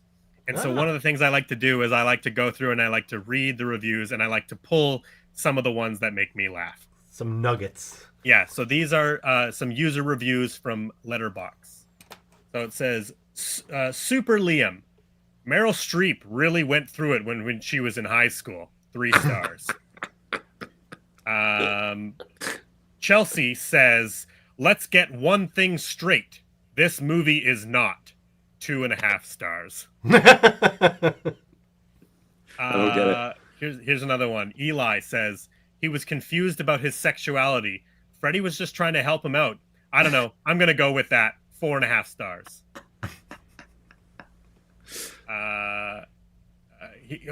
Here's another one. The Snuffles says, forget regular Final Girls. Jessie is the real scream queen of the decade, especially with the literal coming out scene. This was better than the entirety of the Jason franchise. 3 stars.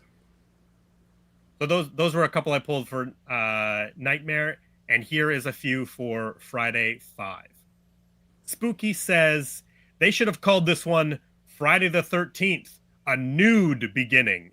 2 stars. Yeah.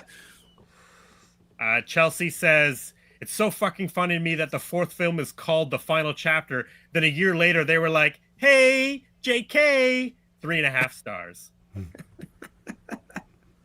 Deep Space 9mm says a deadbeat dad goes on a murder rampage after his son that he neglected gets chopped up by an axe, including killing someone mid-shit. 5 stars. Nailed it. That's the best one. Yeah.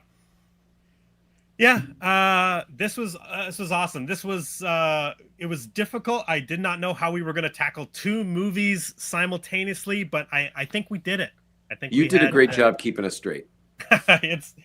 That's my job. If I have a job on the show, it's to try to get us through these films. So, by the way, that was not a double entendre. I realized. I was just saying that. Yeah, I think that's it. I think Freddy wins this one. We're all in agreement. I guess we should say what we're doing next week. Yeah. We are done with horror for a little bit. We've what did we hit? We hit Reanimator, Silver Bullet. Am I missing? Yeah, Freddy, Jason. Do we miss one? I don't know. Something after Reanimator and before Silver Bullet. Oh, I'll have to go back and look at the episode list. So we're gonna do something a little bit more family friendly. We are gonna do Return to Oz. This is this is the pseudo sequel. I've never seen it. It's a lot of fun. You know, it's obviously a family movie, but it has some elements in it that I know people are Day of the Dead. Day of the Dead. Day of the Dead with Jacob Walsh, of course. So Return of Oz is fun. Our guest next week is going to be Jay Glatfelter from Geek Dad Life. Excited to talk to him. Excited to have him on the show. Other than that, Tommy, where can people find you on the internet? I mean, typically in the chats of all these live streams, be it on like the DL44 network with that Ryan and Steve does. I have been a long-time guest on the Fallen Fett Chronicles, but I haven't been on in a while because the schedule of that show conflicted with my volleyball schedule, but I hope to return to that in December. But yeah, otherwise, usually I forgot to mention, you can find Tommy in the Funboxing Sundays chat, where we have a super fun game where we always yell, "Shut up, Tommy," whenever he shows up in the chats. Our friend Paul Sun Hyung Lee. It's a fun game. Everybody at their homes separately, all yelling, "Shut up, Tommy," around the world. I'm the Wesley Crusher to Paul's Picard. That's how I take the "Shut up, Tommy." Is that Will Wheaton? I've met Will Wheaton. We were just talking about him. He was Wesley Crusher, right? Yeah, he was. Yeah, he's an awesome guy. Tommy, you may have just answered the question, but my last question for you was, what did you do to your finger? And now I'm thinking maybe it was volleyball. It was. Blocking a spike went off the top of the finger, and then I got what's called mallet finger, where it was permanently bent like this. So now it's just it's splinted up to heal and let the tendons reattach. Yeah. So, yeah. I'm sorry. Shit happens. It doesn't hurt. It's just annoying now. Yeah. It looks cool, man. It does. You got street cred. Yeah, exactly. Right. Don't fuck with him. Yeah. You're Freddy Krueger, man. You dressed up for the episode. Appreciate it. Jay, where can people find you? Thanks, Brandon. You can follow me on Instagram at PorscheLife111. I am on the big USA Grand Tour road trip. This is our 3rd one. We are now officially partnered with Mobile One, which is very, very exciting for me. Been in the works for a long time, and to be doing something with them is just amazing to me. They're going to do We're doing this road trip this year. We're doing one next year, and a lot of other things that I'll tell you about, Brandon, off the air, and then you'll just see by following. The normal show that I do when I'm in town is Late Night Playset. You can follow that on Instagram or YouTube. Good Vibes Breakfast Club as well. I don't know, all the usual places, but right now the road trip. So thanks for following along. And how about you, Brandon? Well, first and foremost, subscribe to A Blockbuster Year on this channel. Find us on Facebook, on Instagram. I'm personally BC DeLorean online. You can follow along for all the movie car stuff that we do. But this is so much fun. I love doing this show. I love doing this show with you, buddy. Yeah, this is one of my favorite things. It's so much fun to just like 2 hours and 40 odd minutes just to nerd out about these two slasher films. But I think it's great conversation, and I learn stuff. It's a great outlet for me. So thank you for being here, Tommy, and always thank you, Jay, for doing the show with me. It's such a treat. Tommy, thank you so much for inviting me on. Yeah. You're a great guest. Please come back more often. We'll let you talk more. Brandon and I have a habit of just rambling. I got all my bits in. I'm good. Yeah, I think Tommy taught me stuff on this show, man. Me too. Yeah. But please come back. Hey, anytime. Wonderful. Okay, well, thank you to everybody who's watched. Thank you to everybody who listens and does the rewatch. We will see you next week, same time, 6 p.m. Pacific Standard Time, with Return to Oz, Jay Glatfelter of Geek Dad Life. I think we are going to say goodnight. Oh, you know what we never did, Brandon? Did we ever pop in the tape? Or you did? I did pop in the tape. Oh, okay. All right. Okay, good. It was the horror theme, though, because we're finishing horror month. But when I end this show right now, people are going to get the original pop in the tape theme. So good night, everybody. Thanks for watching. Let's take out the tape and be sure to rewind. I don't know. Not as good as pop in the tape. All right. Good night. Thanks for watching. Thanks, Tommy. Thanks, everybody at home. Oh.